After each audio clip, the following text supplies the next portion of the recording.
sebentar. Jangan jadi orang yang mudah sebar-sebar, karena belum tentu itu berita benar. Kalau nggak ngerti, ayo belajar. Mulailah curiga jika sudah suruh-suruh. Sebarkanlah, hey, tunggu dulu. Periksalah kalimat, kok banyak tanda seru. Banyak huruf besar, mata gue jadi ngilu. Coba dicari beritanya dulu, mendingan begitu daripada keliru. Apa untungnya sebar kabar palsu, daripada nanti kamu yang malu. Cek dulu, daripada nanti kamu yang malu. Cek dulu, siapa tahu hoax. Yup. Hello,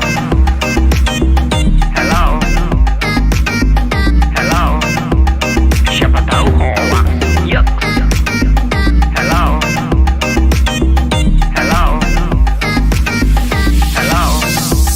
siapa tahu hoax. Hoax itu konten yang negatif, tujuannya itu ya provokatif. Paling cocok buat orang yang sensitif. Kalau ke gue ya gak efektif, tapi semua suka yang positif. Misalnya video yang inspiratif, meme yang lucu, itu juga sip. Positif, kreatif, dan produktif. Coba dicari beritanya dulu, mendingan begitu daripada keliru. Apa untungnya sebar kabar palsu, daripada nanti kamu yang malu. Cek dulu, daripada nanti kamu yang malu. Cek dulu, siapa tahu hoax. Yup. Hello,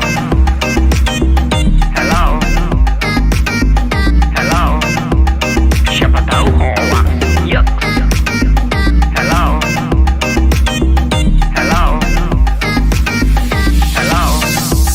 siapa tahu hoax.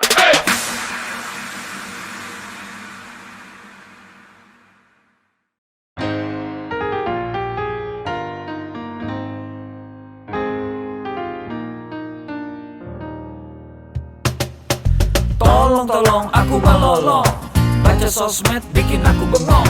Banyak berita isinya bohong, bikin orang jadi saling menggonggong. Seperti ada niat sebar kebencian, tanpa peduli akan ada kerugian. Seperti dapat munculnya permusuhan, karena tertipu jadi curigaan. Gue pernah baca hoax di sosmed, yang jadi merugikan tukang trompet. Katanya trompet bisa bikin kanker, trompet sih cuma bisa bikin bibir doer. Sylvester Stallone dibilang mati, Brad Pitt juga dibilang mati, Mr. Bean, Jackie Chan juga dibilang mati. Seneng banget doain orang mati. Harusnya ada etikanya bermain sosial media. Tak bisa asal mengirim tanpa dipikirin, bisa fatal akibatnya. Bersihkanlah udara kita dari kebencian. Sebarkan saja cintamu untuk Indonesia. Wahai kepada pengguna sosmed, mari bersatu sampai lengket. Jagalah persatuan, jangan lobet. Hati-hati banyak tukang copet. Hey, jangan sampai salah posting, bisa bikin orang jadi pusing. Cek dulu itu penting, jangan jadi cepat terpancing. Gue pernah takut salah minum, karena bahaya buat tulang sumsum. Hampir semua merek disebutkan, gara-gara itu gue kehausan. Gue tertipu isu PKI, katanya jutaan sudah dipersenjatai. Akibatnya gue keluar biaya, bikin persembunyian bawah tanah. Harusnya ada etikanya bermain sosial media. Tak bisa asal mengirim tanpa dipikirin, bisa fatal akibatnya. Bersihkanlah udara kita dari kebencian. Sebarkan saja cintamu untuk Indonesia. Bersihkanlah udara kita dari kebencian. Sebarkan saja cintamu untuk Indonesia.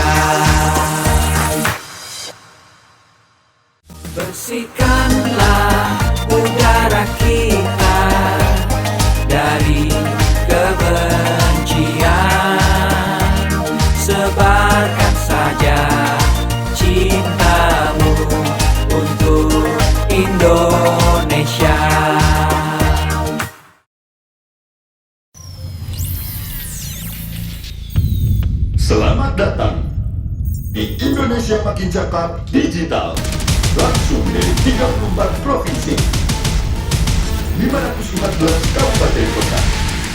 Mengikuti lebih dari 500.000 talenta digital. Inilah Indonesia Makin Cakap Digital.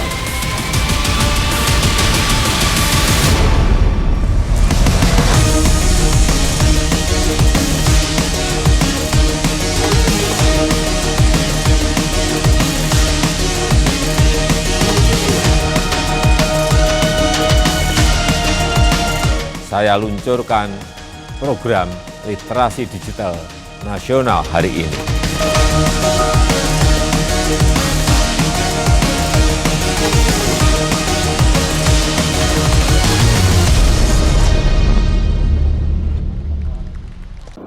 Halo, selamat siang. Assalamualaikum warahmatullahi wabarakatuh. Perkenalkan, saya Aulia Mawardika selaku moderator untuk acara siang hari ini. Anda kembali berjumpa dalam acara Indonesia Makin Cakap Digital untuk Kabupaten Hulu Sungai Selatan, Kalimantan Selatan, dengan tema hari ini adalah aman dan nyaman di ruang digital bersama dengan literasi.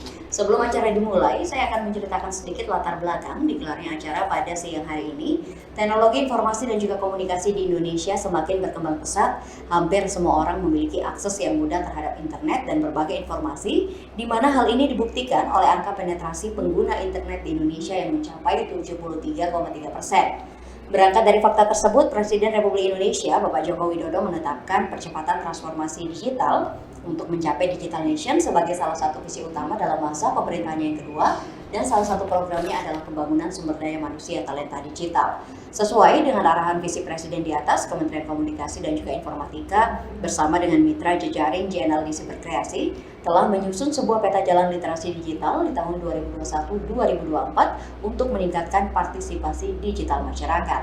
Oleh karena itu, Kementerian Komunikasi dan juga Informatika, khususnya Direktorat Pemberdayaan Informatika, Direktorat Jenderal Aplikasi Informatika, akan melaksanakan kegiatan literasi digital untuk peningkatan kemampuan dan pemahaman masyarakat dalam penggunaan teknologi informasi dan komunikasi dan internet yang benar melalui implementasi program literasi digital di daerah di 34 provinsi, 514 kabupaten kota yang akan melibatkan 110 mitra strategis berkreasi dan juga stakeholders terkait lainnya. Dan sebelum acara dimulai, ada sejumlah tata tertib yang saya harap ini dipatuhi oleh seluruhnya. Yang pertama, saya mohon untuk mengikuti protokol kesehatan, lalu juga silahkan mematikan mic kecuali narasumber yang sedang memberikan materi dan juga menjawab pertanyaan. Dan saya mohon untuk seluruhnya selalu menyalakan kamera video. Tidak diperkenankan juga untuk coret-coret di layar, tidak diperkenankan juga menyela pada saat narasumber sedang berbicara. Hanya boleh bertanya di sesi tanya jawab yang kita lakukan di akhir setelah seluruh narasumber memberikan materinya. Dan silahkan untuk segera mengerjakan pretest dan juga post-test yang akan di-share linknya melalui kolom komentar. Setelah itu secara otomatis Anda akan mendapatkan sertifikat digital. Kita bergeser ke acara berikutnya. Sesaat lagi kita akan menyanyikan lagu Indonesia Raya 3 stanza dan dilanjutkan mendengarkan arahan dari Presiden Republik Indonesia Bapak Joko Widodo. Indonesia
Bismillahirrahmanirrahim. Assalamualaikum warahmatullahi wabarakatuh. Salam sejahtera bagi kita semuanya. Shalom, Om Swastiastu, Namo Buddhaya, salam kebajikan. Yang saya hormati para Menteri Kabinet Indonesia Maju, para Gubernur, Bupati, dan Wali Kota di seluruh tanah air Indonesia, hadirin dan undangan yang berbahagia. Pandemi membuka kesempatan luas bagi kita untuk melakukan transformasi digital secara besar-besaran. Pembangunan infrastruktur digital terus kita percepat. Ekonomi digital, terutama untuk UMKM, terus diperbanyak dan terus ditingkatkan. Pemerintahan digital juga terus diperkuat dan masyarakat disiapkan agar lebih cakap digital.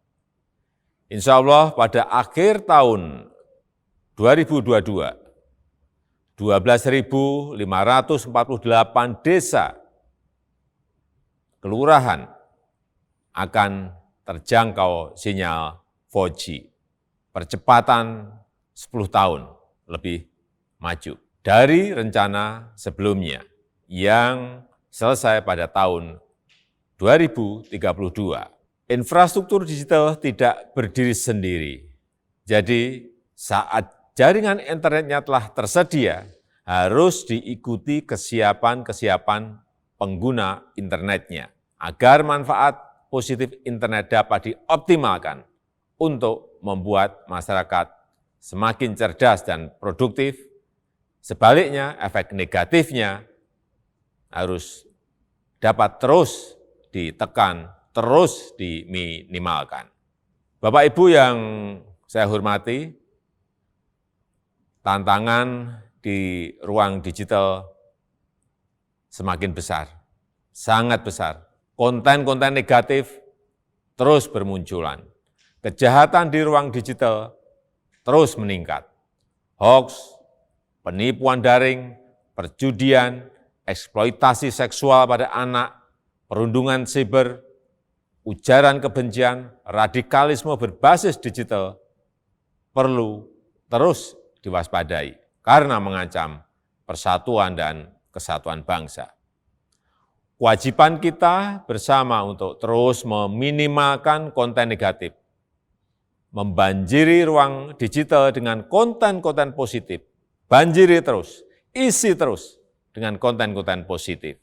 Kita harus tingkatkan kecakapan digital masyarakat agar mampu menciptakan lebih banyak konten-konten kreatif yang mendidik, yang menyejukkan, yang menyerukan perdamaian. Internet harus mampu meningkatkan produktivitas masyarakat, membuat UMKM naik kelas, perbanyak UMKM onboarding ke platform e-commerce, sehingga internet bisa memberi nilai tambah ekonomi bagi seluruh lapisan masyarakat. Hadirin sekalian, literasi digital adalah kerja besar. Pemerintah tidak bisa bekerja sendirian. Perlu mendapatkan dukungan seluruh komponen bangsa agar semakin banyak masyarakat yang melek digital. Saya memberikan apresiasi kepada 110 lembaga dan berbagai komunitas yang terlibat dalam program literasi digital nasional ini. Saya harap gerakan ini menggelinding dan terus membesar, bisa mendorong berbagai inisiatif di tempat lain, melakukan kerja-kerja konkret di tengah masyarakat, agar makin cakap memanfaatkan internet untuk kegiatan edukatif dan produktif. Saya rasa itu yang bisa saya sampaikan, dan dengan mengucap Bismillahirrahmanirrahim, saya luncurkan program literasi digital nasional hari ini. Terima kasih. Wassalamualaikum warahmatullahi wabarakatuh. Om Santi Santi Santi Om. Namo Buddhaya.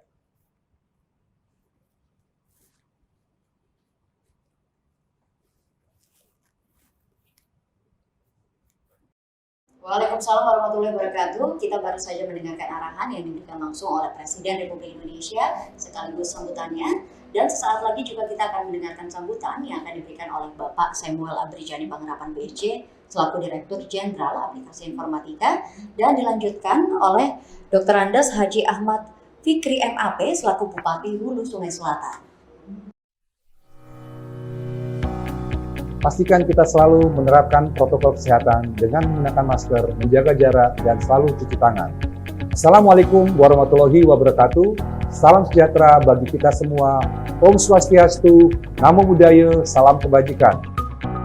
Rekan-rekan yang saya hormati, puji syukur kita panjatkan kehadirat Tuhan Yang Maha Esa atas berkat dan rahmat-Nya kita dapat berkumpul secara virtual dalam keadaan sehat di tengah situasi pandemi COVID-19. Semoga kita semua senantiasa dilimpahi dengan kesehatan dan damai sejahtera dalam upaya kita melawan pandemi COVID-19. Menjadi kebanggaan tersendiri bagi saya untuk membuka acara ini, di mana acara ini merupakan sebuah kegiatan yang diadakan oleh Kementerian Kominfo bekerjasama dengan Cyber Kreasi di bawah kerangka program literasi digital. Sebagaimana yang telah kita ketahui bersama, kehadiran pandemi dan pesatnya perkembangan teknologi telah mengubah cara kita beraktivitas dan bekerja.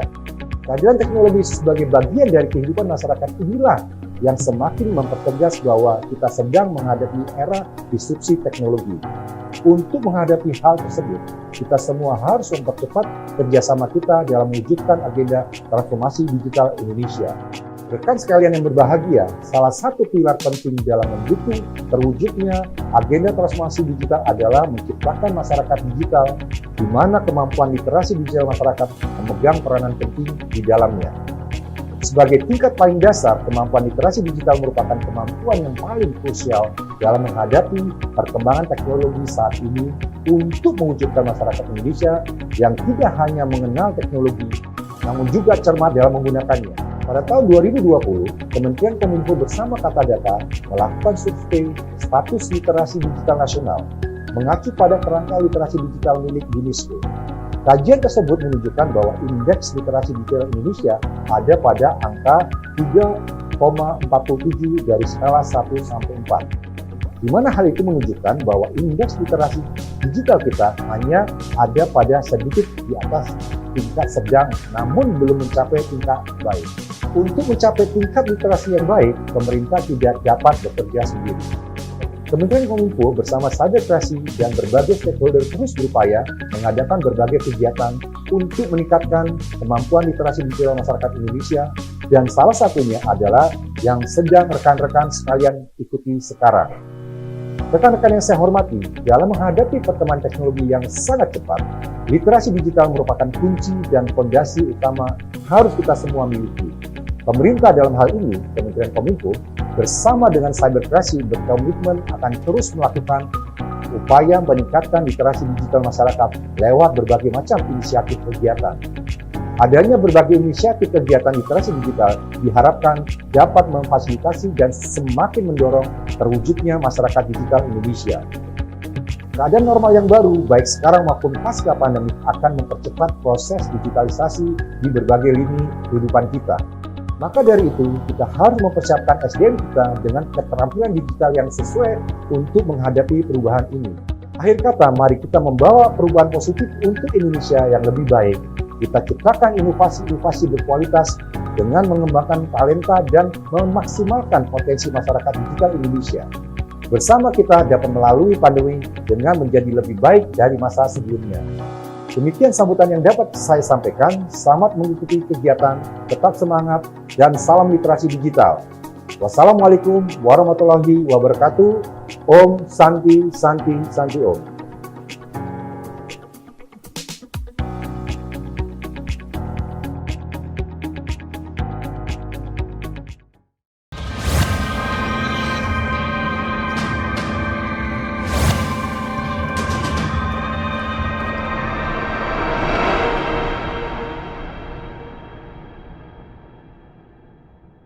Assalamualaikum warahmatullahi wabarakatuh. Sesuai dengan arahan visi Presiden, Kementerian Komunikasi dan Informatika bersama mitra jejaring JNLD, Cyber Kreasi telah menyusun sebuah peta jalan literasi digital tahun 2021-2024 untuk meningkatkan partisipasi digital masyarakat, mendorong pengembangan pengetahuan masyarakat di bidang teknologi, informasi dan komunikasi, dan digital serta mendorong tingkat kecakapan transformasi digital dalam penempatan teknologi baru.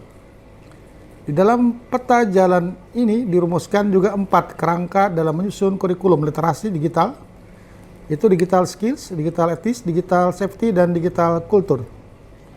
Untuk mencapai target masyarakat yang cakap digital, diadakan acara-acara serentak selama 7 bulan pada tahun ini, yang dimulai sejak tanggal 20 Mei, dengan dilakukannya kick-off atau pembukaan oleh Bapak Presiden serta Menteri Komunikasi dan Informatika, demi tercapainya atas pengetahuan dan kecakapan untuk menggunakan media digital, alat-alat komunikasi, atau jaringan dalam menemukan, mengevaluasi, menggunakan, membuat informasi, dan memanfaatkan secara sehat, bijak, cerdas, cermat, tepat, dan patuh hukum dalam rangka membina komunikasi dan interaksi dalam kehidupan sehari-hari, sehingga dapat menanggulangi penggunaan teknologi digital oleh seluruh lapisan masyarakat secara tidak baik.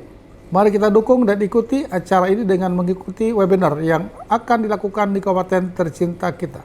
Dengan ini, saya Bupati Hulu Sungai Selatan membuka acara webinar literasi digital di Kabupaten Hulu Sungai Selatan dan berharap dapat diikuti oleh seluruh masyarakat Kabupaten Hulu Sungai Selatan.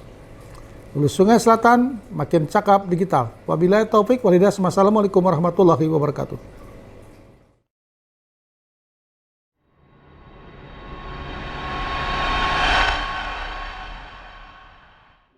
Waalaikumsalam warahmatullahi wabarakatuh. Terima kasih banyak kepada Bupati Hulu Sungai Selatan dan juga Dirjen Aplikasi Informatika yang sudah memberikan sambutan yang sangat luar biasa. Sebelum kita menuju ke acara inti, mendengarkan pemaparan dari keempat narasumber, marilah kita memulai acara di siang hari ini dengan berdoa bersama. Tidak hanya untuk kelancaran acara, tapi juga untuk kondisi di Indonesia saat ini agar Indonesia segera pulih. Berdoa, dipersilakan. Berdoa selesai. Assalamualaikum warahmatullahi wabarakatuh. Terima kasih banyak teman-teman peserta, teman-teman narasumber yang hari ini sudah hadir mengikuti acara ini dengan baik. Saya akan memperkenalkan siapa keempat narasumber yang akan menemani kita semua. Nanti ada Dr. Piska dengan materinya peran orang tua terhadap anak mengenai keamanan internet, lalu juga ada Kak Amalia seputar memasuki internet dengan aman melalui literasi, dan yang ketiga ada Mas Kusnul Prasetyo memahami multikulturalisme dalam ruang digital, dan yang terakhir nanti ada Pak Syahrial dengan materinya berkenalan dengan artificial intelligence. Saya persilahkan kepada seluruh peserta menyimak dengan baik acara di siang hari ini dan silakan tulis pertanyaan Anda melalui kolom komentar. Nanti akan dibacakan di sesi tanya jawab. Kita langsung saja menuju ke narasumber yang pertama. Saya panggilkan Dr. Piska. Selamat siang, Kak Aulia. Sebagai ibu muda, Dok, apa yang dokter lakukan di masa seperti saat ini ketika anak-anak sudah harus hidup berdampingan dengan teknologi dan juga internet? Karena kalau saya ya Kak Aulia ya, saat ini saya mempunyai 2 orang anak, yang satu ini udah usia mau 4 tahun dan yang satunya masih 1 tahun. Jadi kalau yang usia 4 tahun ini, si Abang itu memang sangat aktif ya kayaknya di ininya ya penggunaan gadgetnya, tapi saya masih masuk dalam kategori orang tua yang oke lah kalau dia menggunakan gadget ini untuk belajar dan waktunya sesuai jadwal. Saya buat jadwal Kak Aulia, jadi dia setiap bangun tidur itu ngapain, dia harus sudah bisa untuk di usianya ya, dia udah bisa tidy up atau merapikan tempat tidurnya, terus kemudian dia terus itu mandi, kemudian sarapan, dan setelah sarapan saya kasih waktu 15 menit memang untuk dia untuk mengakses internet. Kadang dia suka buka YouTube Kids sehingga dia masih bisa dapat, dia suka dengerin lagu-lagu kebetulan si Abang ini, dan suka buka materi tentang lagu-lagu bahasa Inggris. Di situ saya lihat dia vocabulary-nya, terus juga untuk grammar-nya juga nambah, jadi lebih banyak untuk aspek positifnya, jadi saya bolehin aja. Terus setelah itu dia main, school juga, sekarang sudah mulai tatap muka ya soalnya. Di sekolahnya dia school, terus habis itu pulang, pas waktu makan dia boleh akses lagi gadgetnya hanya 15 menit. Selama, kalau menurut saya dia masih bisa diatur dan masih banyak lah istilahnya positifnya dia dapat dari penggunaan internet, saya masih memperbolehkan anak saya untuk penggunaan gadget. Gitu, ya. Baik, Dokter Fiska, kalau menurut Dokter Fiska sendiri sebagai orang tua, saat ini Dokter Fiska ketika memutuskan untuk menjadi orang tua yang modern, ketika anak-anak juga mulai mengenal internet dan juga teknologi, Dokter Fiska seperti apa? Apakah mengizinkan secara bebas anak-anak untuk menggunakan teknologi atau ada batasan-batasan yang Dokter Fiska berikan? Ya, artinya saat ini kita sebagai orang tua dituntut untuk bijaksana sekali, apakah anak kita ini bisa diberikan akses internet atau penggunaan gadget atau tidak. Itu kembali pada orang tua masing-masing. Karena orang tua pasti sudah memiliki pertimbangan apakah anaknya ini bisa diberikan internet atau tidak bisa diberikan internet. Tapi mungkin yang bisa saya berikan masukan di sini saat ini anak-anak kita ini bukan pada generasi-generasi seperti kita dahulu ini, Bapak Ibu sekalian. Anak kita ini sudah pada namanya generasi alfa. Istilahnya mereka bangun tidur aja sudah pasti melihat gadget. Sudah pasti di sekitarnya ada gadget.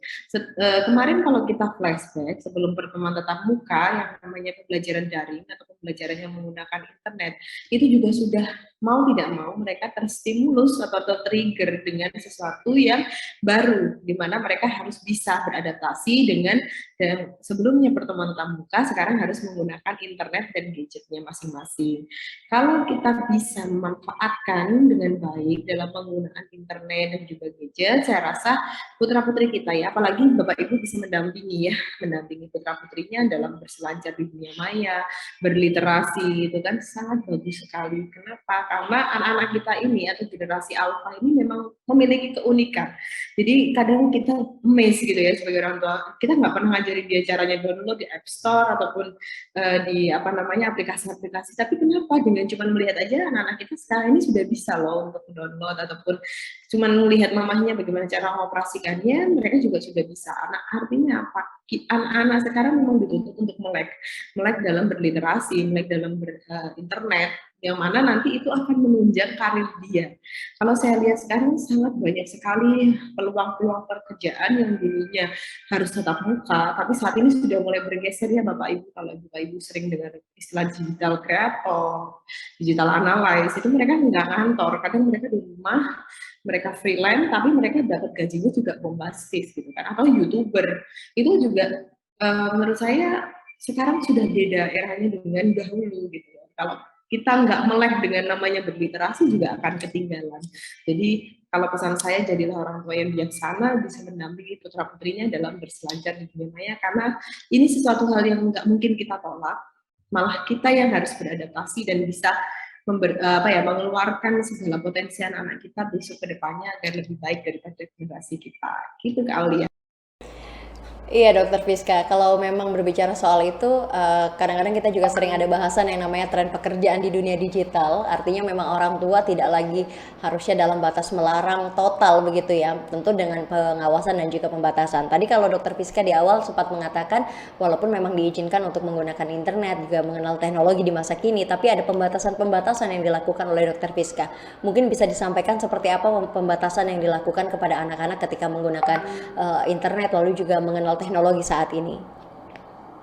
Baik, Kak Aulia, ini memang menjadi sebuah PR bersama bahwa saat ini adalah ternyata dari survei untuk yang paling membuat dampak negatif pada anak-anak kita ya, itu adalah internet addiction disorder atau penyakit karena kecanduan internet. Nah, apa sebagai orang tua kita bisa melakukan tindakan preventif, artinya sebelum anak kita terjun pada namanya sampai kecanduan, apa sih yang bisa kita lakukan? Yang saya lakukan adalah satu, memberikan, ini tips aja ya Bapak Ibu sekalian, kalau di rumah adik-adik juga boleh untuk menerapkan, ini akan lebih bagus lagi. Kalau dia usia belum cakup umur, artinya kalau dari IDAI sendiri 10-14 tahun, biasanya usahakan jangan memberikan gadgetnya kepada anak-anak kita. Artinya gadget itu masih milik menjadi orang tuanya. Ketika dia ingin mengakses internet, baik itu laptop, tablet, ataupun handphone, dia harus meminta izin kepada orang tuanya. Kenapa? Dari situ nanti hubungannya agar tercipta suasana untuk discuss. Jadi anak akan tahu tanggung jawab, oh saya boleh untuk mengakses internet karena memang kondisinya untuk pembelajaran. Oh saya nggak boleh karena ini untuk main-main. Itu adalah peran dari orang tua untuk controlling ya. Yang kedua adalah melakukan pembatasan. Karena dari segi usia sebenarnya anak 0 sampai 2 tahun memang belum dianjurkan untuk terpapar materi ataupun melihat screen ya. Jadi artinya belum terpapar sama sekali untuk melihat di internet ataupun di gadgetnya 0 sampai 2 tahun. Tapi ketika 2 sampai 10 tahun dari IDAI sendiri memberikan sedikit kelonggaran dengan jumlah tidak lebih dari 2 jam. Kalau bisa idealnya adalah 1 jam per hari. Berarti kalau kemarin kita daring bisa diasumsikan itu sudah terpotong dengan waktu dia daring. Dari jamnya sudah kita batasi, dari aksesnya penggunaan gadgetnya kita batasi, dan yang ketiga pendampingan ya, hubungan antara orang tua dan anak ini memang harus tercipta seharmonis mungkin sehingga anak itu akan menganggap orang tuanya sebagai teman. Kalau dia melihat sesuatu hal di dunia maya, karena kalau kita ngomongin dunia maya itu sudah sangat bebas, beda sekali dengan dunia nyata. Kita berharap kalau dia melihat sesuatu hal yang tidak semestinya dia lihat, dia mau sharing dengan orang tuanya dan orang tua bisa memberitahu, oh ini nggak baik, ini baik. Jadi orang tua tetap akan memberikan fungsi controlling yang lebih baik kalau bonding antara orang tua dan anak itu lebih dekat seperti itu. Yang keempat, tetap kita usahakan dia memiliki aktivitas yang tidak terfokus di gadget dan internet. Jadi kita buatkan jadwal lah dia. Kalau saya kalinya kita buatkan jadwal si aktivitas di luarnya apa aja. Mungkin ada yang volley, ada yang basket, ada yang futsal, apapun yang dilakukan anak-anak kita sangat istimewa dan memiliki keunikan masing-masing, tetap kita gali untuk skill ekstrakurikulernya, sehingga dia nanti fokusnya udah nggak ke internet lagi, juga di dunia nyatanya dia memiliki jadwal yang sudah terstruktur. Kurang lebih seperti itu Kak Aulia ya untuk tips-tipsnya.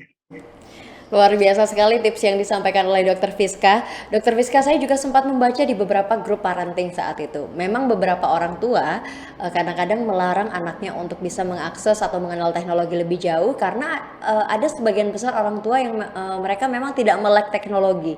Sehingga mereka yang pertama mungkin bingung bagaimana harus mengajarkan sang anak. Yang kedua mereka takut kalau anaknya nanti lebih pintar teknologi daripada dirinya sendiri sehingga tidak bisa ada pengawasan lebih lanjut yang bisa dilakukan oleh orang tuanya.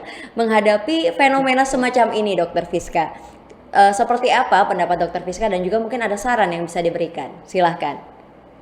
Ya, memang kalau kita kenal dengan namanya revolusi digital, itu selain karena alatnya yang mengalami revolusi, kalau kita ingat ya, beberapa tahun lalu smartphone itu tidak secanggih sekarang. Artinya kita kalau telepon handphone itu pakai pulsa, SMS, dan telepon saja, terbatas itu. Tapi dengan adanya revolusi digital, alat ini juga sudah semakin berevolusi. Sekarang handphone itu semua 100% atau 90-100% sudah terkonek dengan namanya internet. Sehingga mau tidak mau dalam berliterasi pun kita dipermudah gitu.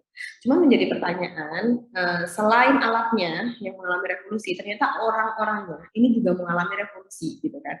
Apa saja, ada beberapa generasi ya, generasi sebelum kita itu baby boomers, mungkin orang tua kita ataupun kayak putih yang kakung yang lahir tahun 50-an, kemudian disusul dengan generasi milenial, terus kemudian dari generasi Z ya dan lain sebagainya sampai sekarang sudah menjadi generasi alpha anak-anak kita.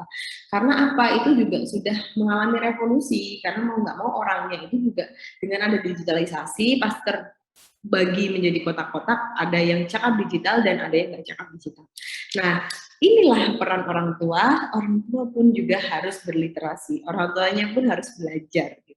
Karena alatnya yang semakin canggih, generasinya pun yang tiba ke anak kita ini juga semakin canggih. Jadi memang saran saya Bapak Ibu sekalian, kalau memang fenomena seperti ini, Bapak Ibu bisa mempelajari satu dulu, alatnya dulu, mungkin sebelum memberikan gadget ke putra-putrinya, pelajari dulu juga pengoperasian gadget tersebut, karena tab ataupun laptop ataupun handphone saat ini fiturnya juga semakin canggih gitu kan, banyak juga bisa digunakan untuk positif ataupun negatif. Dan sebagai orang tua sih kalau bisa kita meminimalisir sekali untuk penggunaan negatif internet ataupun gadget pada anak.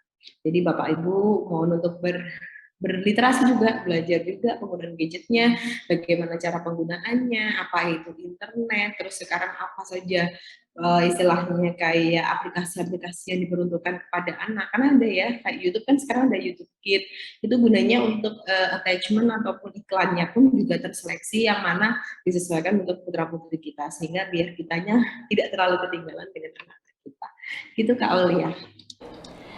Terima kasih banyak Dokter Fiska untuk saran yang sangat luar biasa. Terakhir Dokter Fiska, karena waktu kita juga nggak terlalu panjang untuk sesi diskusi ini, mungkin bisa memberikan tips kepada adik-adik yang saat ini mengikuti acara ini, mengingat sebagian besar juga berasal dari adik-adik SMP dan SMA dari Kalimantan. Mungkin bisa ada tips yang diberikan seputar penggunaan teknologi dan juga seperti apa harusnya ketika kita menggunakan internet. Silahkan. Pesan saya sedikit pada adik-adik, saya senang sekali hari ini ada bisa sharing dan kebetulan audiensnya anak-anak generasi muda Indonesia, adik-adik dari SMP dan SMA di Kalimantan, di Sungai Selatan. Ambillah positifnya dari penggunaan internet. Gali sebanyak mungkin apa yang kalian bisa gali, potensi kalian dengan adanya berliterasi digital, dengan adanya internet ini, harapan saya kalian akan semakin baik lagi. Karena saya percaya, saya aja pada generasi yang jauh sebelum kalian, internet belum semasif ini, kita bisa pada titik ini. Artinya saya berharap kalian nantinya akan menjadi ujung tombak Indonesia, akan memberikan luar biasa ya kontribusi untuk negara kita, memberikan apa istilahnya yang terbaik untuk negeri ini. Jadi ambil positifnya untuk internetnya dan hindari negatif penggunaan internet, karena nggak ada untungnya adik-adik saya sekalian untuk menggunakan negatifnya dari internet.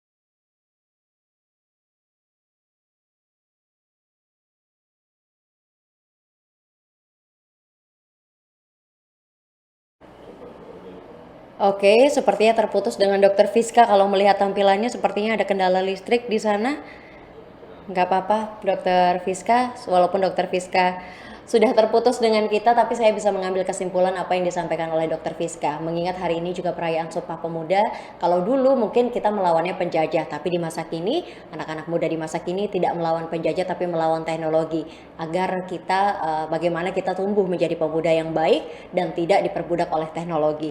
Terima kasih banyak Dokter Fiska sudah bergabung bersama kami, dan juga teman-teman peserta silahkan untuk menulis pertanyaan di kolom komentar, karena nanti di sesi tanya jawab pertanyaan-pertanyaan kalian akan diajukan kepada masing-masing narasumber.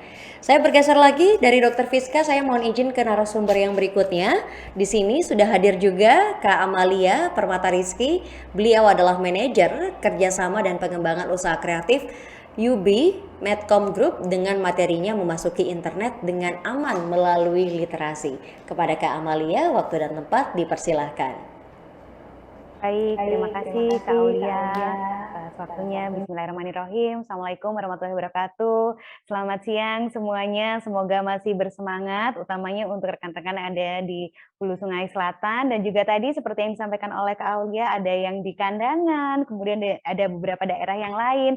Saya melihat juga ada beberapa di ID-nya, ada yang dari Padang juga ya. Jadi luar biasa antusiasmenya pada siang hari ini. Saya juga sampaikan salam kenal, salam hormat, baik untuk Dr. Fiska, untuk Kapras, untuk Pak Syahrial. Mudah-mudahan selalu diberikan kesehatan. Saya mohon izin untuk langsung share screen karena keterbatasan waktunya. Tampak ya Kak Aulia ya, mungkin mewakili audiens yang lain. Jelas ya, baik. Saya langsung saja, jadi berkaitan dengan tema kita pada hari ini dengan semangat para pemuda.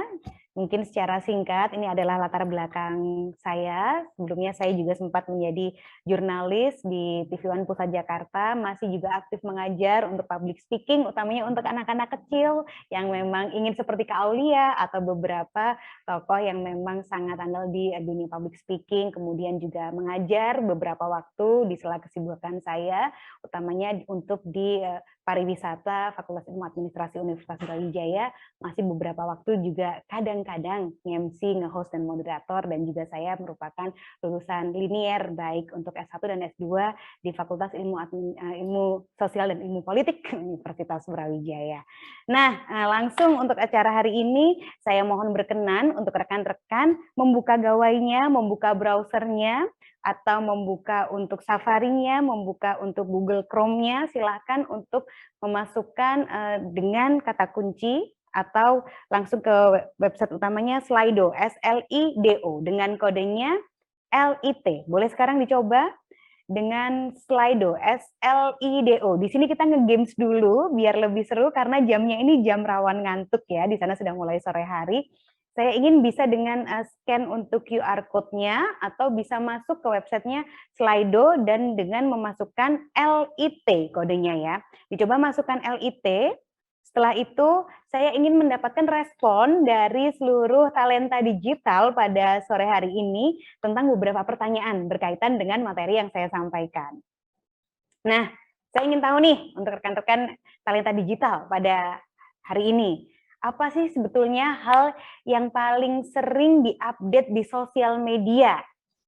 Saya ingin tahu dari yang ada di sini. Jangan lupa tadi gimana setelah masuk ke Slido, langsung masukkan kodenya LIT. Nah, setelah itu akan muncul pertanyaan ini, silahkan direspon. Apa sebetulnya yang paling sering diupdate di sosial media oleh talenta digital? Foto, oke, terima kasih. Ada lagi yang lainnya? Saya masih menunggu dari lebih dari 100 partisipan atau talenta digital pada siang hari ini. Video, ada 3 orang yang menjawab video, masih ada yang lainnya lagi. Video bernyanyi, oke.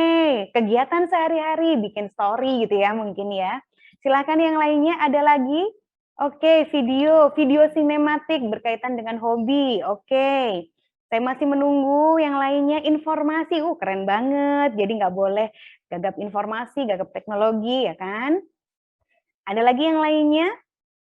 Baik, kita karena keterbatasan waktu kita langsung ke pertanyaan selanjutnya ya, talenta digital. Nah, saya ingin tahu nih, ada 2 cewek cantik yang ada di layar talenta digital semuanya. Di sebelah kiri ada Maudy Ayunda, di sebelah kanan ada Gisela Anastasia. Saya pengen tahu, begitu muncul nih foto di layar talenta digital semuanya, kira-kira top of mind-nya atau apa pertama yang muncul begitu melihat 2 perempuan cantik ini? Silahkan, sebutkan 1 kata aja. Selain cantik ya, kalau cantik udah pasti. Apa yang masih ingat berkaitan dengan mereka berdua? Oke, saya masih pintar, berprestasi. Oke, ada yang lainnya? Berpendidikan, selebriti, ya. Masih ada yang ingin bergabung? Masih saya tunggu. Maudinya menginspirasi. Oke, Maudinya ya, baik. Terima kasih. Artis, talented. Oke. Berikutnya, good attitude. Which one? With good attitude? Oke, berprestasi, panutan. Baik, terima kasih. Baik, cerdas. Oke, terima kasih. Terakhir, oke, ternyata hanya 2 pertanyaan saja, jadi kita langsung berkaitan dengan materi kita pada hari ini. Saya juga sebetulnya ingin mengetahui pendapat seluruh talenta digital. Mohon dicermati tentang video berikut ini.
Sekarang langsung dari video tadi saya ingin dapat tanggapan seluruh talenta digital mengenai video tersebut. Silahkan, ini adalah pertanyaan terakhir dan kita segera masuk ke sesi materi. Mudah-mudahan nggak ngantuk ya, pasti banyak dong yang ingin disampaikan. Bagaimana menurut Anda tentang video tersebut? Yuk, saya tunggu yuk.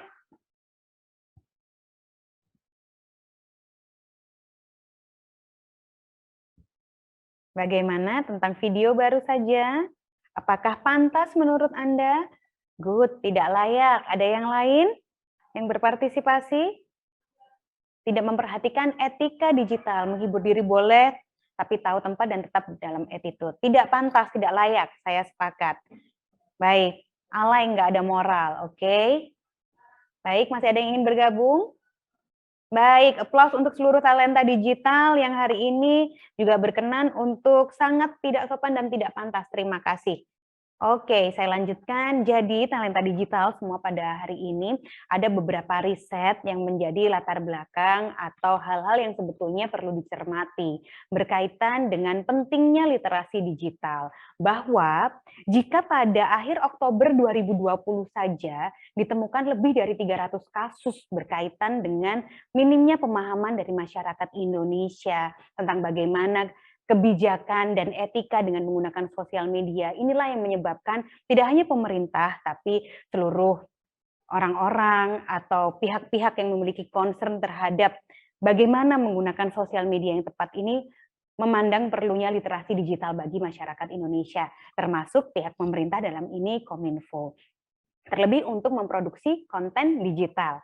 Dan hal ini diperlukan komitmen rekan-rekan talenta digital bahwa dalam bidang pendidikan pun harus ada edukasi yang menyeluruh, bertahap, supaya generasi di Indonesia, utamanya generasi muda, itu lebih paham dan lebih bijaksana dalam menggunakan sosial media. Selanjutnya, apa sih sosial media? Sosial media itu merupakan platform media yang baru. Kalau dahulu mungkin masa-masanya mungkin Pak Syarial, mungkin Dokter Fiska atau saya, begitu ya, ada yang namanya Friendster. Kemudian setelah itu sempat kita harus selalu yang namanya oke atau update di Facebook, begitu ya. Kemudian bergeser ke Twitter. Kalau Twitter saya masih pakai karena memang untuk update-nya dirasa representatif kalau menurut saya untuk kecepatannya.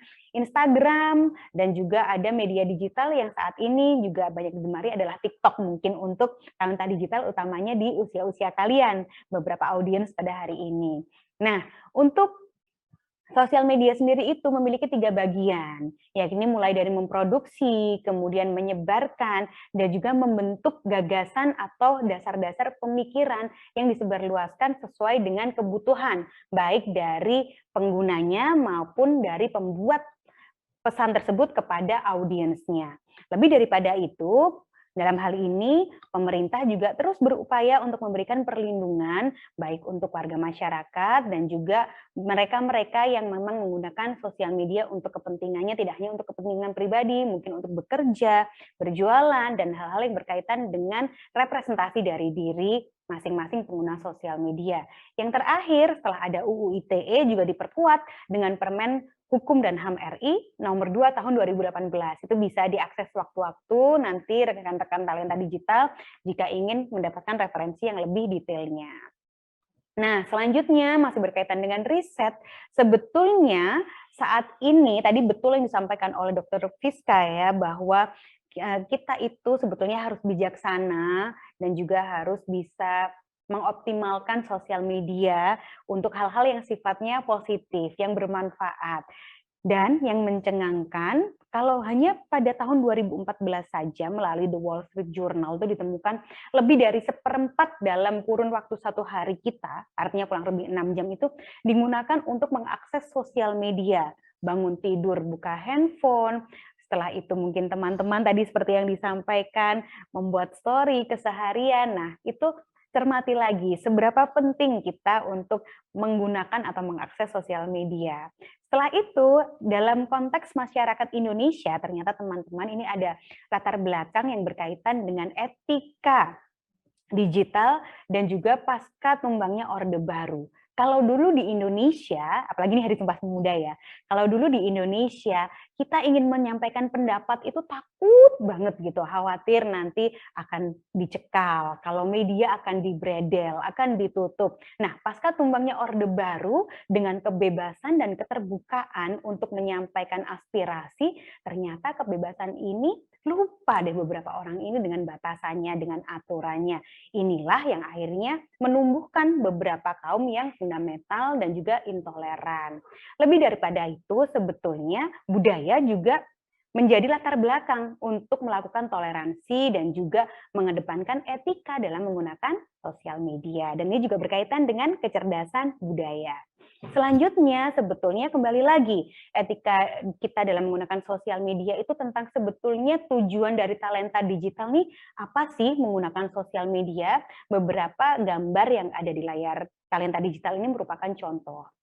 Misalkan, yang paling kiri atas adalah apakah tepat dengan menggunakan sosial media untuk mengkritik pemerintah pada saat ini awal-awal pandemi ya, untuk meme-nya awal pandemi, di saat pemerintah berusaha untuk mengatasi pandemi COVID, ternyata kritiknya adalah dengan kami bersama Jokowi tapi bohong, dan ini sempat menjadi top issues, current issues yang dibahas, kemudian mendapatkan teguran dan juga sanksi dari pihak-pihak rektorat dan juga universitas terkait. Atau Anda termasuk tipikal orang talenta digital yang ingin mengoptimalkan berbagi, membantu rekan-rekan, saudara, kerabat dengan menggunakan sosial media. Seperti jika membutuhkan tabung oksigen dan lain sebagainya melalui sosial media.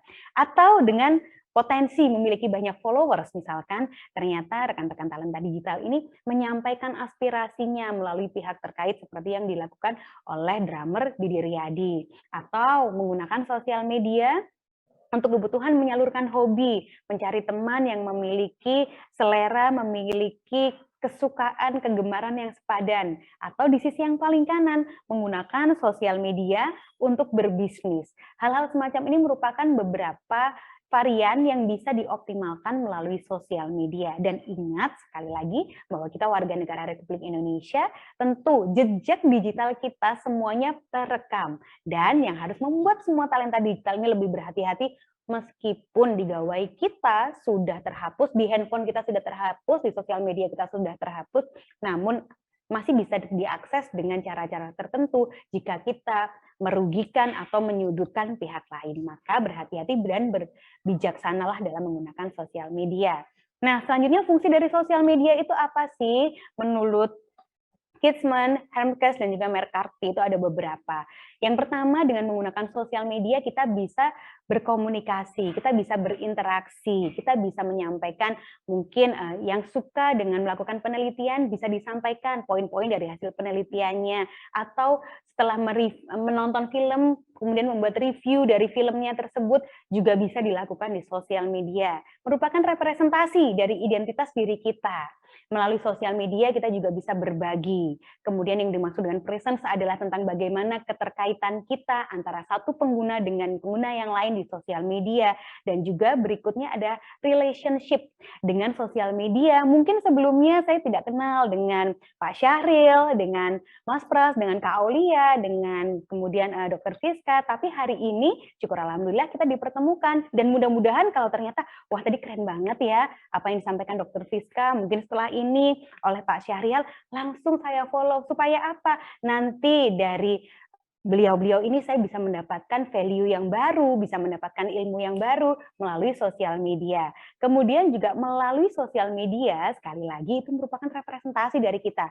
Reputasi kita, teman-teman talenta digital, juga bisa diakses dengan mudah melalui sosial media. Saya ingin tahu siapa sih Kak Aulia, misalkan seperti itu moderator kita. Coba kita googling, coba kita cari beberapa sosial medianya.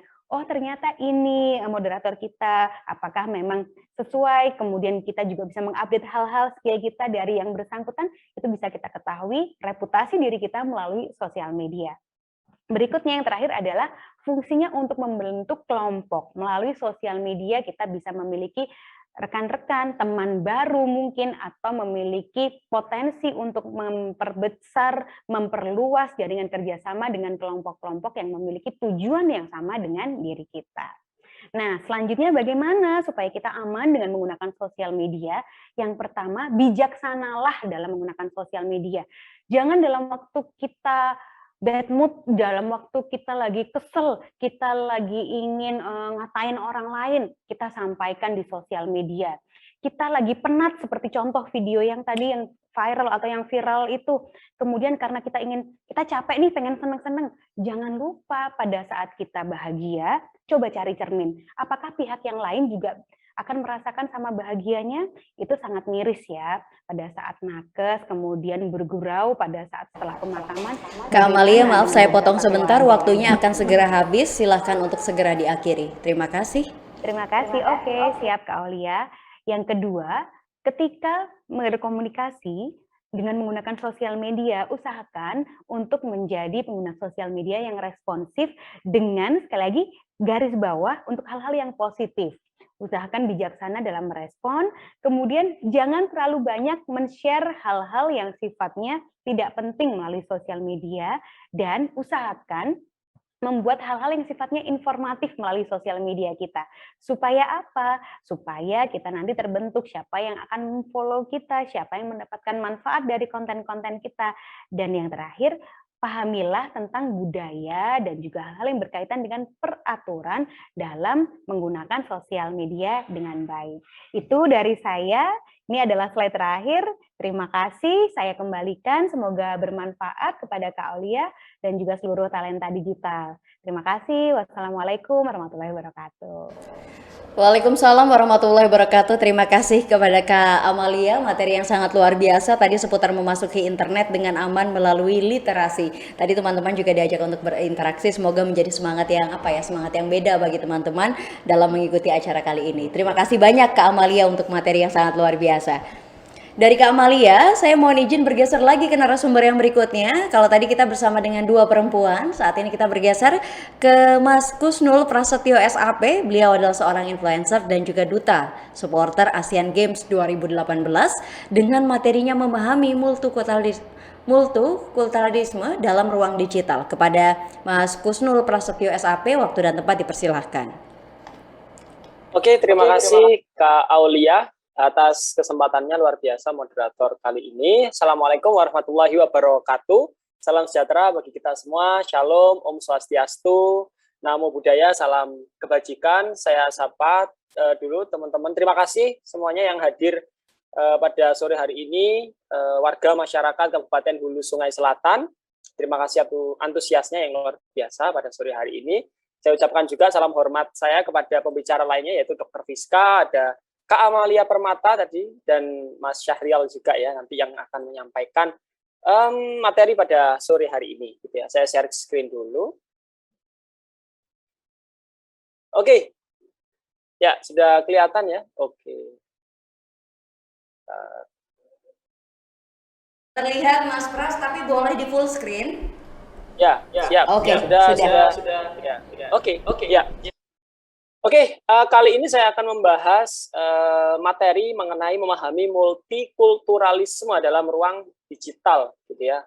Sebelumnya kita akan melihat gitu ya seberapa multiculturnya Indonesia gitu ya, ketika kita melihat bahwasanya Indonesia ini memiliki banyak sekali perbedaan gitu ya, keragaman gitu ya. Yang pertama, kita punya 17.504 pulau, kita punya 1.340 suku bangsa, kita punya 1.340, kita punya 300 etnis, kemudian kita punya 718 bahasa, 6 agama resmi, dan 5 kelompok ras. Nah, ini sangat-sangat luar biasa, beragam gitu ya. Maka dari itu kita menilik gitu ya, coba menilik sejarah bahwa perbedaan itu telah ada karena kondisi geografis kita yang selama ini mempengaruhi keberagaman itu sendiri. Dan tentunya kalau kita pilih berdasarkan sejarah bahwa sejarah kerajaan di masa silam juga amat-amat beragam gitu ya di Indonesia gitu ya, dan memiliki corak yang khusus kayak gitu ya. Kemudian beranjak pada masa kemerdekaan bahwa para penggagas pendiri bangsa kita, founding father kita, kemudian menggali nilai-nilai luhur bangsa kita dari kemudian mencetuskan yang sebuah filosofi, yaitu sebuah Pancasila itu tadi, yaitu dari keberagaman itu tadi kemudian dibentuk menjadi 5 sila itu tadi. Dan kemudian tadi juga dijelaskan oleh pembicara sebelumnya bahwa pada era Orde Baru juga nilai-nilai nilai-nilai multiculture gitu ya, nilai-nilai multikulturalisme ini kemudian dirombak gitu ya, bukan dirombak ya, tapi berusaha untuk direnggut dan kemudian disamakan gitu ya. Salah satu yang saya contohkan adalah mengenai desa gitu ya.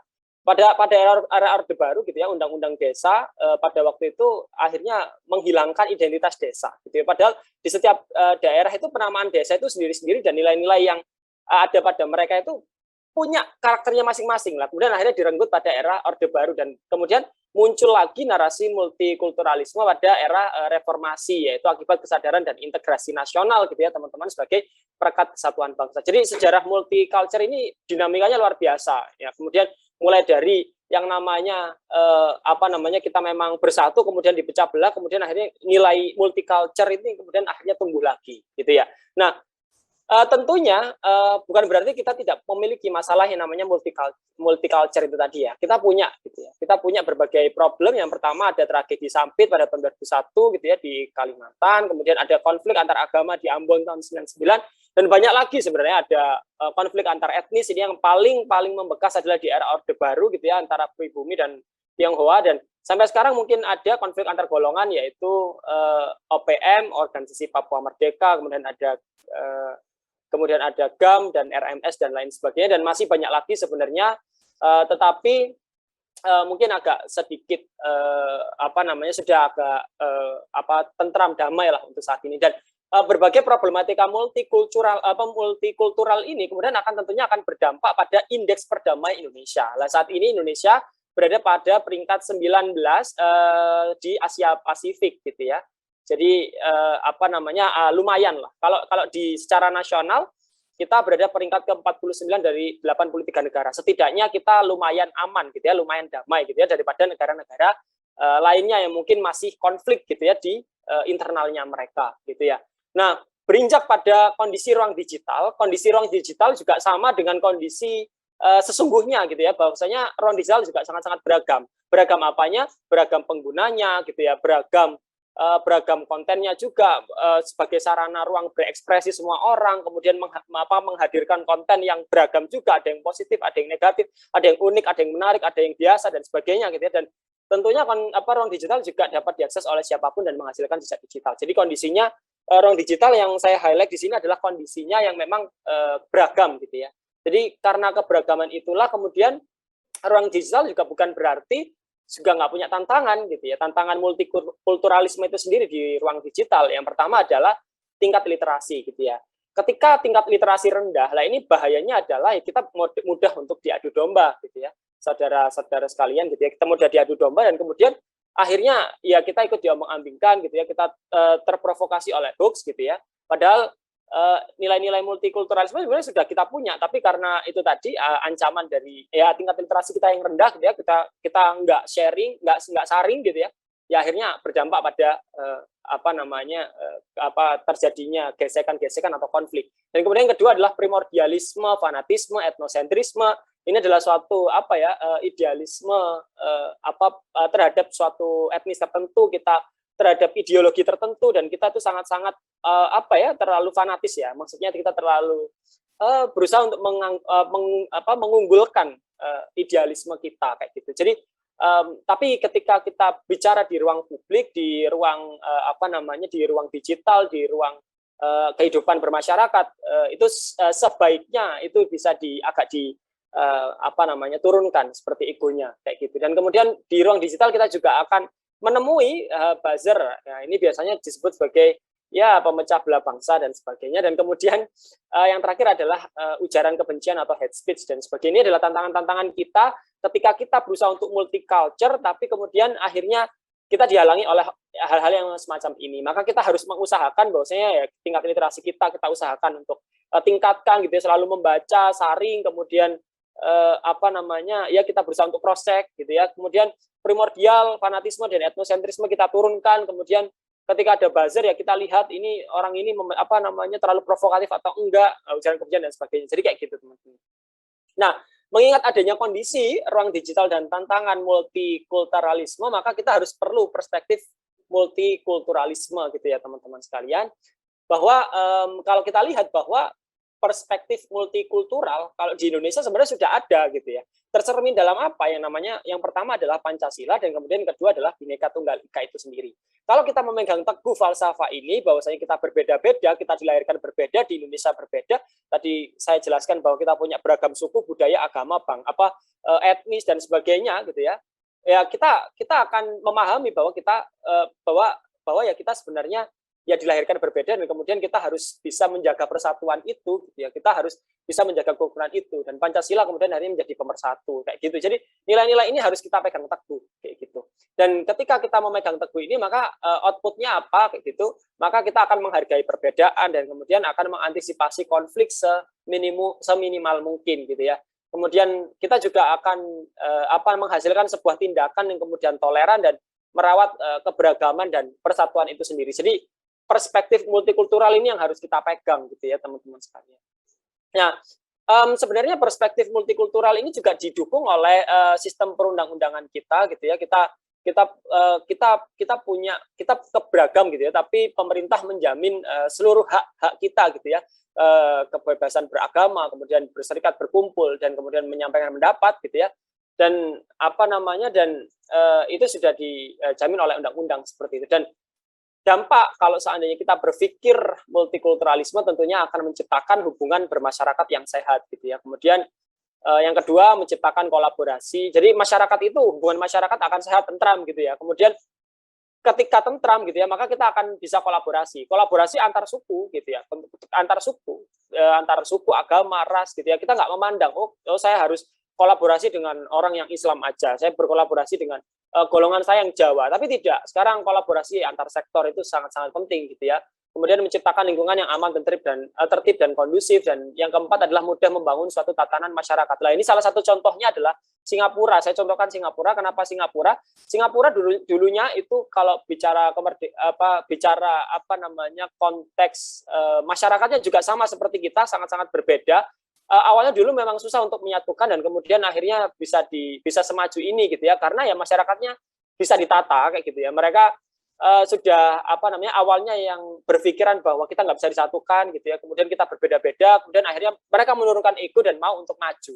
Itu Singapura gitu ya, itu secara dari Singapura seperti itu, sehingga gampang lebih untuk diaturnya kayak gitu. Nah, kalau seandainya kita nggak berpikir multikulturalisme, maka ya dampaknya ya seperti ini, bahwa kita akan rentan yang namanya konflik gitu ya, baik konflik suku, konflik agama, ras, dan antar golongan. Apalagi di dunia digital sekarang sangat masif gitu ya. Konfliknya nggak diakibatkan oleh pertemuan secara langsung, tapi di dunia digital, dan ini akan masif. Maka dari itu, apa yang perlu dijaga ketika misalnya kita di ruang digital, ya maka tangan kita gitu ya, jari kita ini yang perlu kita jaga gitu ya. Kita harus benar-benar nilai-nilai multikulturalisme yang ada di dunia nyata ini harus bisa kita terapkan di dunia digital gitu ya. Karena dunia digital ini kita nggak kita bisa bebas gitu ya, nggak seperti dunia sesungguhnya kayak gitu. Dan kemudian dampak kedua adalah memecah belah persatuan bangsa, dan yang terakhir ada bahkan ekstrimnya adalah mempengaruhi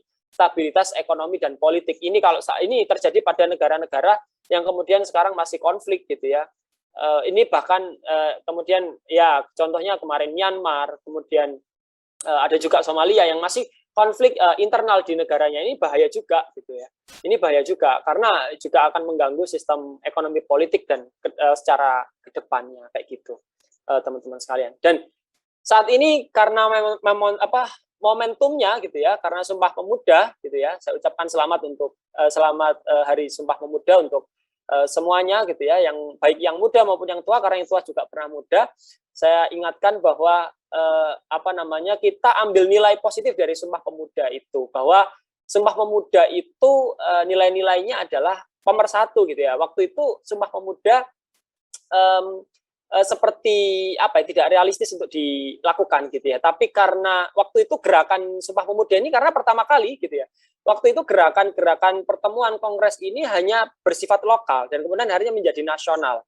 Nah, karena mereka bersatu bertekad mau untuk merebut kemerdekaan, untuk mempersiapkan kemerdekaan, mereka akhirnya membentuk suatu kongres itu gitu ya. Ada sampai kongres yang ada yang ada kongres 1 dan ada kongres 2, dan kemudian diagendakan di beberapa tempat waktu itu kayak gitu. Jadi kita ambil nilai-nilai Sumpah Pemuda ini sebagai tonggak pemersatu bangsa, bahwa mereka ini juga mereka ini dari berbagai daerah, ada Jong Java, ada Jong Sumatera Bon, ada Jong Ambon, ada Sekarukun, Jong Islamiten Bon, dan sebagainya ya. Jadi berbagai organisasi di daerah kemudian dipersatukan.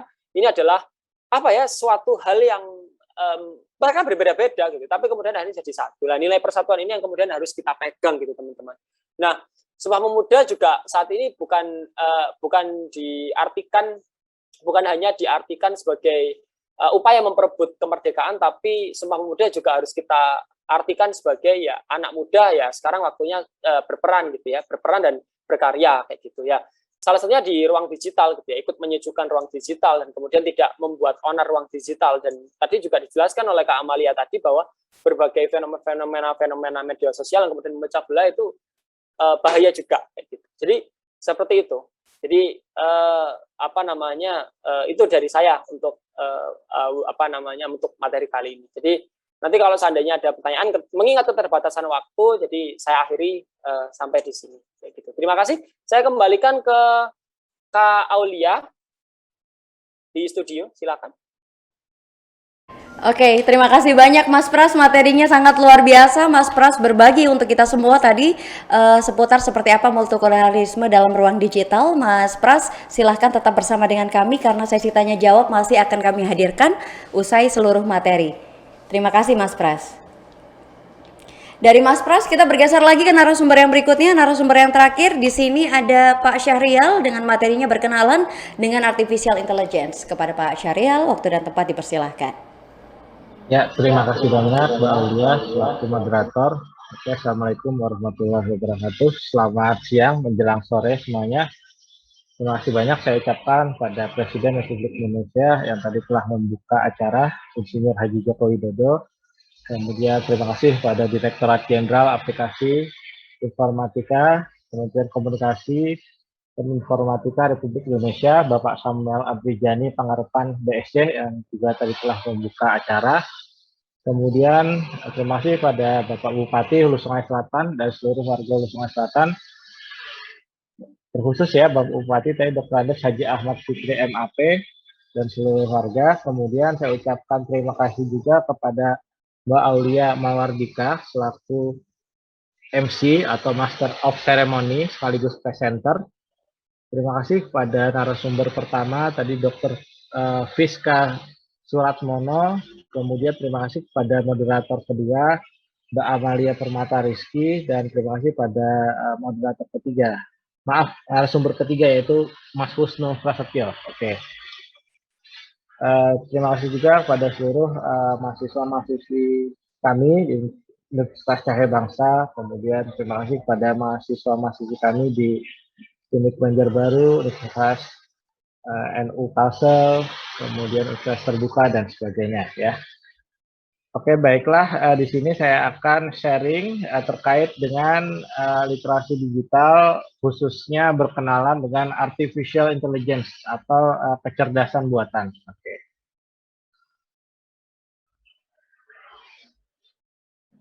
Ya, ini sekilas terkait dengan CV saya atau kurikulum vitae. Jadi ada beberapa email, silahkan bisa dicatat dan juga kontak person.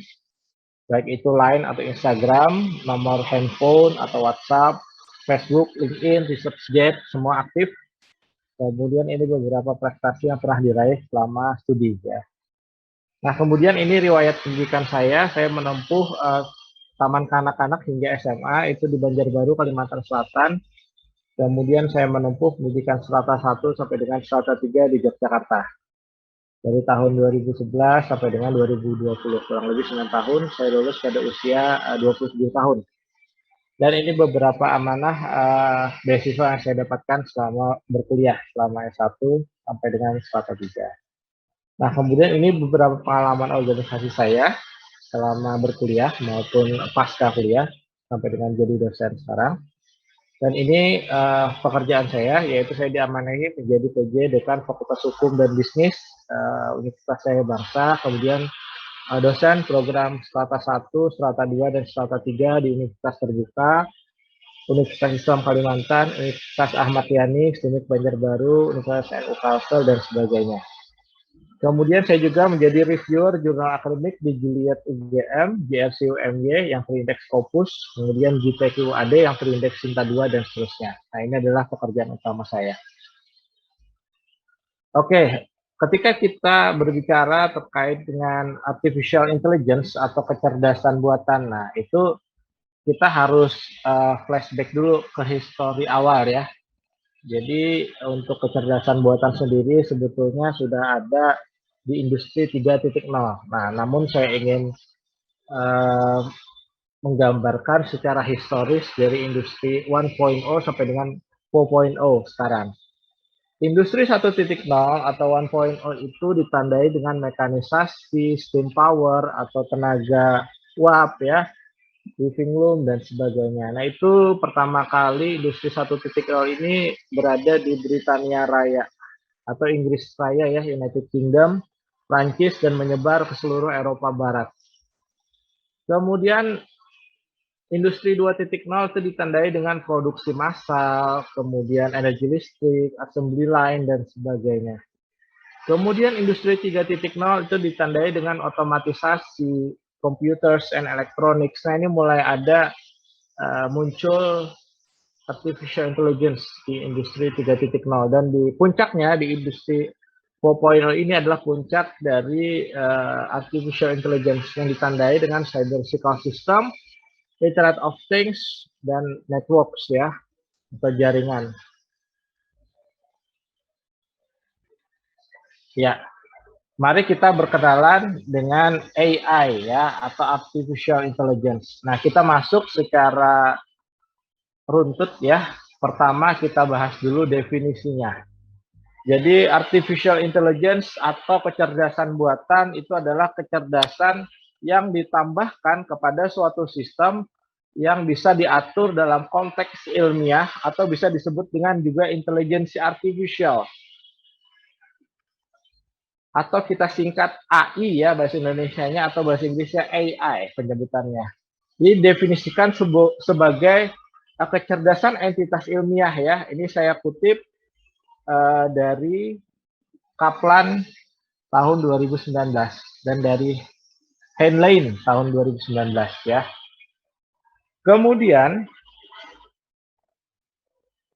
Andreas Kaplan dan Henlein tersebut ya mendefinisikan bahwa kecerdasan buatan ini sebagai suatu kemampuan sistem untuk bisa menafsirkan data yang bentuknya eksternal dengan benar ya, untuk belajar atau learning dari data tersebut dan menggunakan pembelajaran tersebut guna mencapai tujuan atau objektif dan tugas tertentu melalui adaptasi yang fleksibel. Kemudian sistem seperti ini umumnya dianggap sebagai sebuah komputer. Jadi kecerdasan yang diciptakan dan dimasukkan ke dalam suatu mesin, atau istilah yang kita kenal pembelajaran mesin ya sekarang, atau machine learning seperti itu, agar dapat melakukan suatu pekerjaan seperti yang dilakukan oleh manusia. Jadi ada beberapa macam bidang di sini yang menggunakan kecerdasan buatan. Contohnya adalah embedded system atau sistem pakar, permainan komputer atau games, logika fuzzy, jaringan saraf tiruan atau artificial neural network, dan robotics ya, itu salah satu contohnya.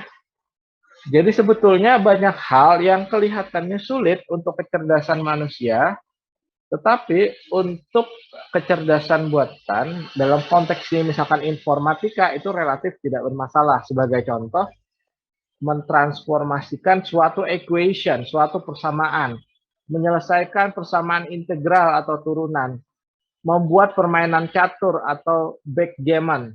Di sisi lain, hal bagi manusia yang kelihatannya menuntut sedikit kecerdasan sampai sekarang masih sulit untuk direalisasikan dalam informatika, bidang informatika. Seperti contohnya pengenalan objek atau muka atau pattern recognition ya, pengenalan pola juga. Jadi walaupun AI ini masuk dalam konotasi fiksi ilmiah ya yang kuat, AI ini membentuk cabang yang sangat penting pada computer science, pada ilmu komputer, yang hubungannya dengan perilaku, dengan behavior, dengan pembelajaran atau learning, dengan adaptasi yang cerdas dalam sebuah mesin. Jadi riset tentang AI ini menyangkut pembuatan mesin dalam program komputer untuk mengotomasikan tugas-tugas yang membutuhkan perilaku cerdas. Termasuk contohnya adalah controlling atau pengendalian, planning atau perencanaan, dan scheduling atau penjadwalan. Nah, kemampuan untuk menjawab suatu diagnosis dan question atau pertanyaan pelanggan atau customer juga, serta pengenalan tulisan tangan, suara, dan wajah juga bisa dilakukan dengan AI. Jadi hal seperti itu telah menjadi disiplin ilmu tersendiri yang memusatkan suatu concern atau perhatian pada penyediaan solusi masalah yang kompleks ya pada kehidupan yang nyata.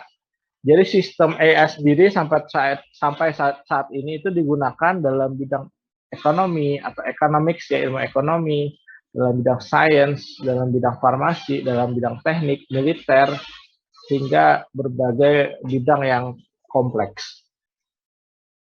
Seperti misalkan yang telah dibangun dalam beberapa apps atau aplikasi software atau perangkat lunak komputer dengan rumah dan video game. Jadi kecerdasan buatan ini bukan hanya ingin mengerti apa itu sistem kecerdasan, namun tapi juga kita mesti mengkonstruksinya. Jadi tidak ada definisi khusus untuk artificial intelligence atau kecerdasan buatan ini. Jadi kecerdasan sendiri itu merupakan kemampuan untuk memperoleh pengetahuan dan menggunakannya, sementara kecerdasan itu adalah dapat diukur dengan sebuah alat ukur, misalkan tes kecerdasan. Nah, setelah kita memahami definisi dan karakter dari AI, kita masuk ke dalam paham pemikirannya. Jadi secara garis besar, AI ini terbagi dari dua paham pemikiran, yaitu AI yang konven dan AI yang komputasional ya. Oke, jadi kita masuk dulu ke AI yang konven. Itu kebanyakan melibatkan metode-metode yang sekarang diklasifikasikan sebagai machine learning atau pembelajaran mesin yang ditandai dengan formalisme dan analisis statistik. Dikenal juga dengan AI simbolis ya, ini istilah lainnya. Atau AI logis, AI murni, AI cara lama, dan sebagainya. Nah, metodenya dalam AI ini ada 4. Yang pertama, sistem pakar atau embedded system. Jadi embedded system ini menerapkan kapabilitas pertimbangan untuk mencapai suatu conclusion, suatu kesimpulan. Jadi sebuah sistem pakar itu dapat memproses sejumlah besar informasi yang diketahui dan menyediakan kesimpulan-kesimpulan berdasarkan pada informasi tersebut. Yang kedua adalah pertimbangan berdasar kasus. Yang ketiga, jaringan Bayesian atau Bayesian Network ini juga masuk dalam metode AI. Dan yang terakhir, AI itu berdasarkan behavior atau tingkah laku atau perilaku, itu ada metode modular pada pembentukan sistem AI secara manual. Kemudian kita masuk ke paham pemikiran yang kedua, yaitu kecerdasan komputasional. Nah, pada paham ini, itu melibatkan suatu pengembangan atau pembelajaran yang iteratif, yang berulang. Misalkan penalaan parameter seperti dalam sistem koneksionis, pembelajaran ini didasarkan pada data empiris yang diasosiasikan dengan AI non-simbolis. Jadi AI di sini tidak termasuk dalam suatu perhitungan lunak, namun metode-metode pokoknya itu ada 3, yaitu yang pertama jaringan saraf, yang kedua sistem fuzzy, dan yang ketiga komputasi evolusioner.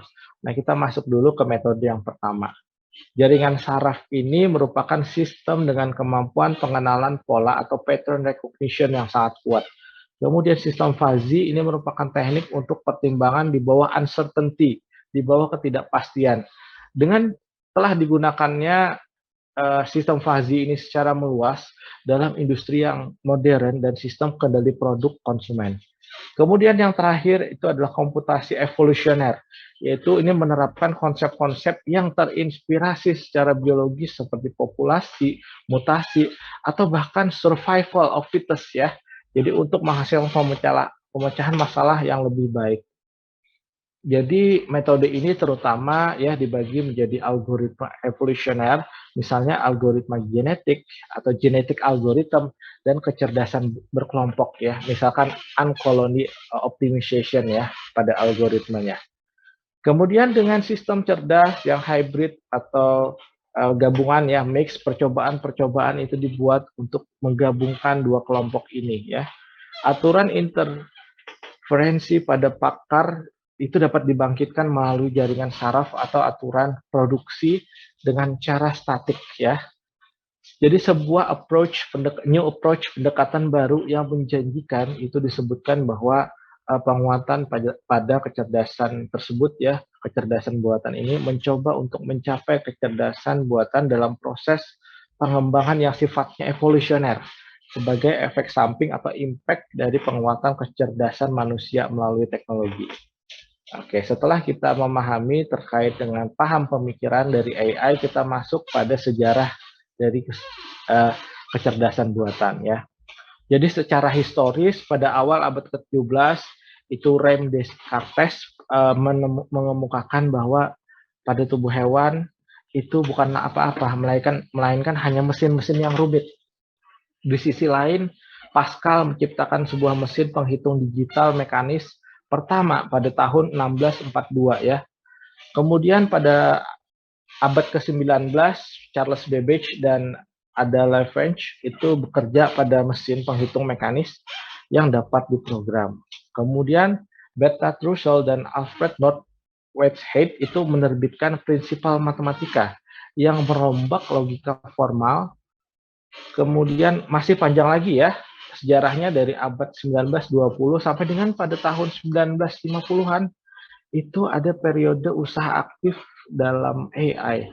Program AI pertama yang ditulis pada tahun 1951 untuk menjadikan mesin Ferranti Park 1 di University of Manchester di United Kingdom itu menjadi sebuah program permainan naskah yang ditulis oleh Christopher Strachey, dan pada program permainan catur atau chess ya, chess games itu yang ditulis oleh Prince. Nah, kemudian selama tahun 1960-an dan tahun 1970-an, Joel Moses itu mendemonstrasikan kekuatan pertimbangan simbolis untuk mengintegrasikan masalah dalam program Maxima ya, yaitu program berbasis pengetahuan yang sukses pertama kali di bidang matematika.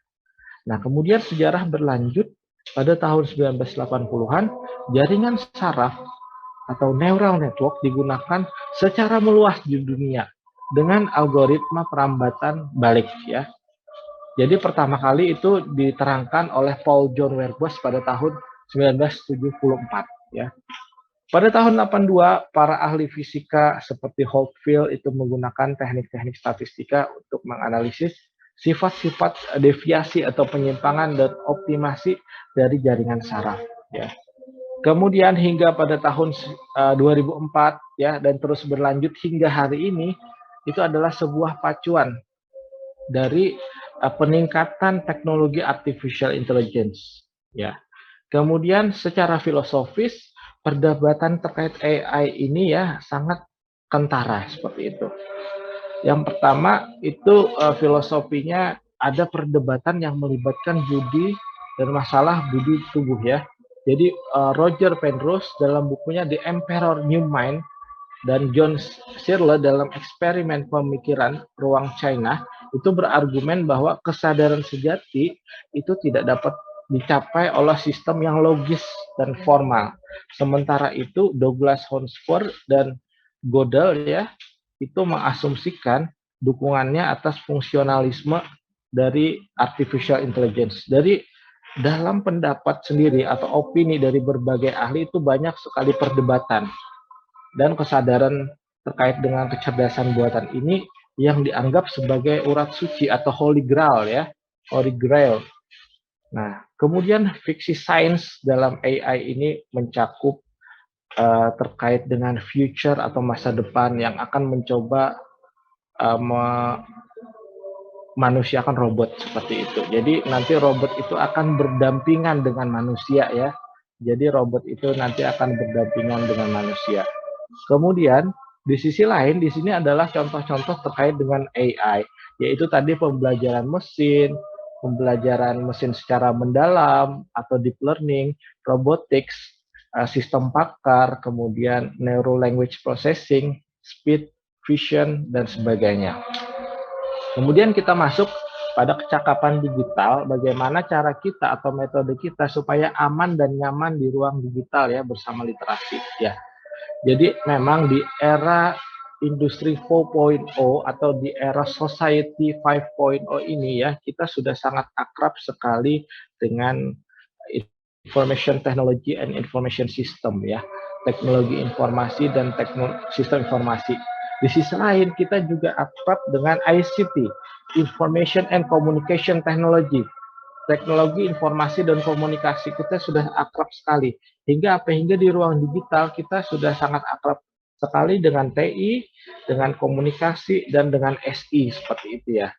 Jadi bagaimana cara kita supaya aman dan nyaman di ruang digital, ya kita harus menerapkan kecakapan digital, harus menerapkan etika digital, harus menerapkan keamanan digital. Karena dengan kita menerapkan 3 hal tersebut, maka kita akan aman dan nyaman berada di ruang digital bersama literasi. Ketika kita cakap digital, kita tidak tidak gaptek lagi seperti itu, tidak gagap teknologi, namun kita sudah melek teknologi. Kemudian kita menerapkan keamanan digital, data-data kita tidak akan bocor seperti itu ya, data-data kita akan safe atau aman. Nah, itu adalah beberapa contohnya tadi ya, bagaimana cara kita agar aman dan nyaman di ruang digital. Kemudian yang terakhir, dengan kita beretika digital ya, misalkan mengunggah story dengan bijak seperti itu ya, mengunggah story atau status yang bermakna positif ya, atau bermuatan positif ya, seperti pesannya Pak Presiden tadi, maka kita akan membanjiri konten-konten pada sosial media kita dengan hal-hal yang positif ya, dan itu insya Allah akan berdampak pada lingkungan sekitar kita dan akan berdampak pada negara kesatuan Republik Indonesia yang lebih baik ya. Jadi mari kita sebarkan energi positif, konten-konten positif, berita-berita positif untuk menyongsong Indonesia emas pada tahun 2045. Nah, jadi bagaimana tips dan Pak Syarial, saya potong sebentar, waktu Anda sudah habis, tolong segera diakhiri. Terima kasih. Ya, terima kasih banyak. Oke.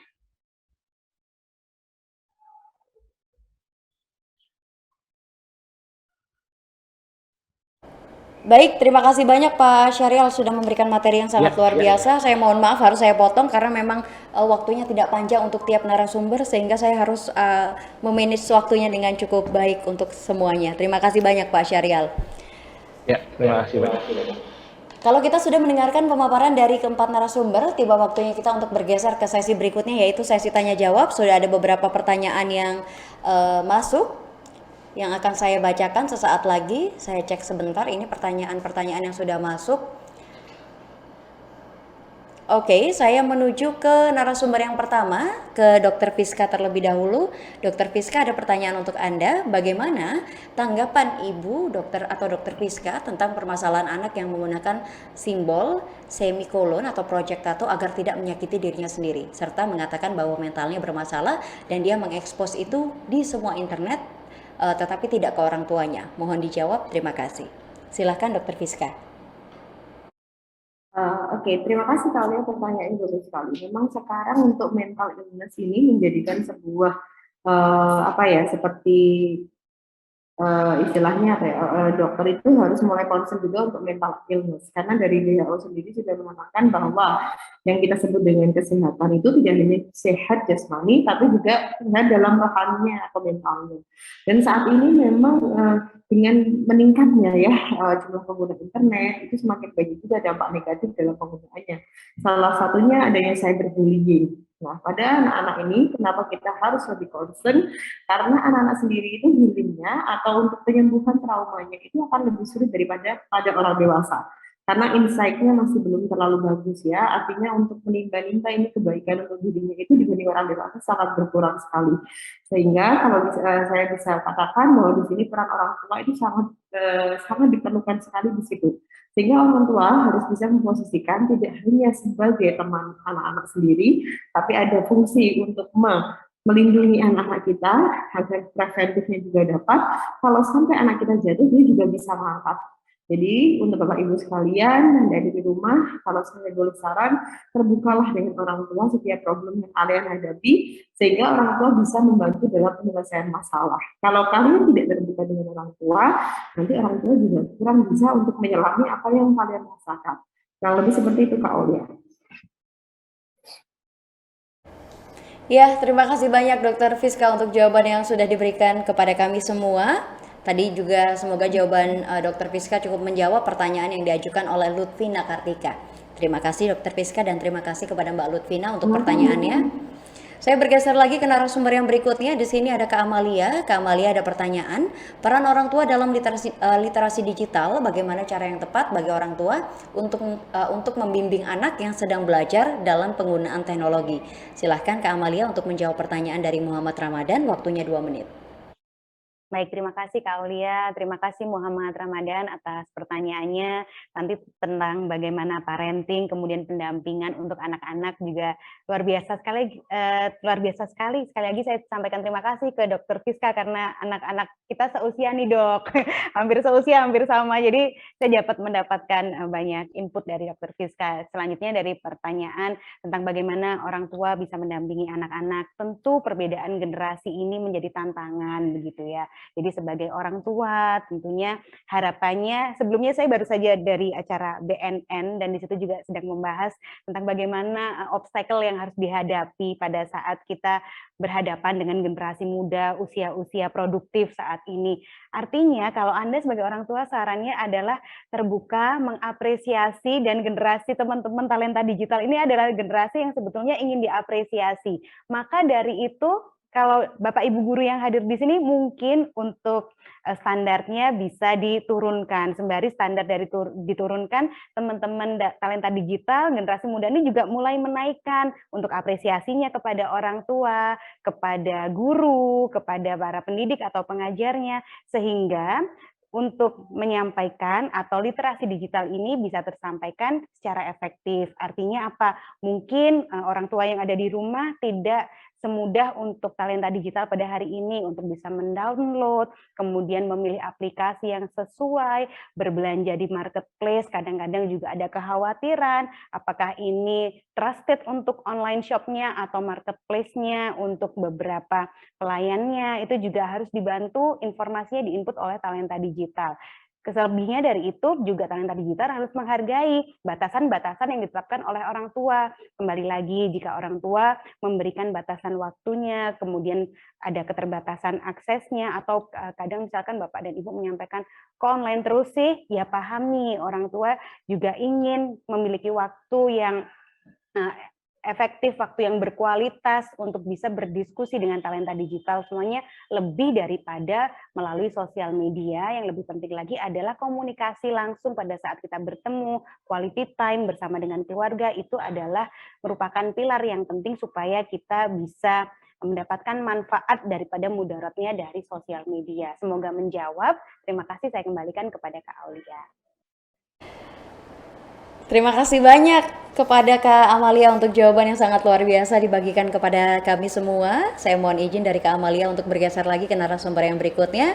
Saat ini bersama kita semua sudah ada Mas Kusnul Prasetyo. Mas Pras, silahkan untuk dijawab pertanyaan untuk Anda. Bagaimana menanamkan Pancasila untuk generasi muda masa sekarang dalam menghadapi ruang digital? Silahkan Mas Pras.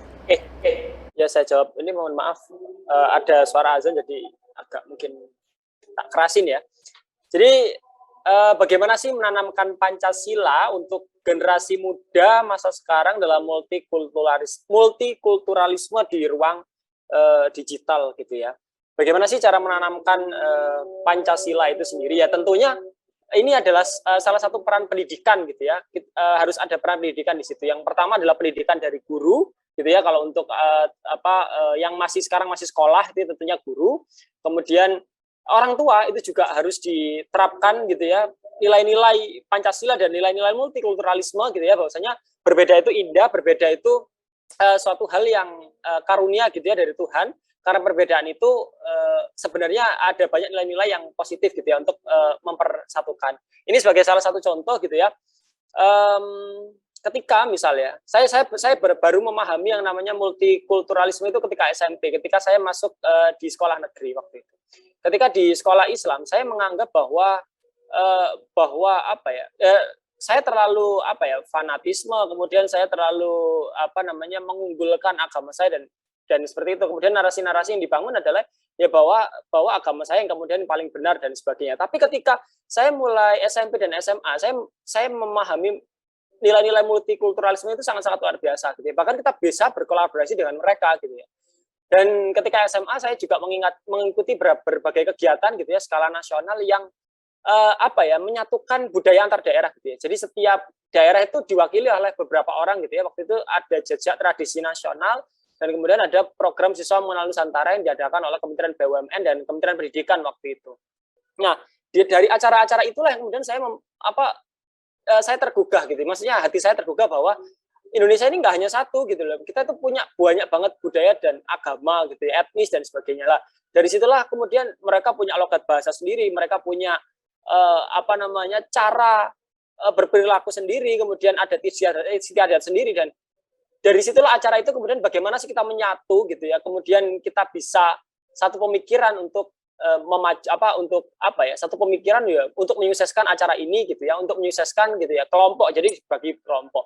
Nah kalau seandainya ini diterapkan gitu ya baik dari segi pendidikan kita, baik di keluarga maupun sekolah maupun lingkungan kita mengondisikan multikulturalisme, maka saya yakin ya Indonesia ini akan benar-benar maju gitu ya. Kita nggak usah, karena kalau seandainya kita memperdebatkan multikulturalisme, kita memperdebatkan sebuah perbedaan gitu ya, ya maka nggak akan selesai-selesai, ya Indonesia akan stagnan, Indonesia nggak akan maju gitu ya. Kita akan terus membicarakan soal perbedaan-perbedaan gitu ya, nggak akan ada selesainya, dan ketika ya Indonesia nggak akan benar-benar bisa seperti yang akan kita idam-idamkan gitu ya. Kita cari apa sebenarnya kesamaan gitu ya, kesamaan kita kan disamakan oleh rasa penjajahan yang sama. Kita dijajah oleh bangsa lain gitu ya, kemudian ya itu yang menjadi semangat kita berjuang sama-sama untuk merebut kemerdekaan. Itulah yang kemudian semangat kita punya.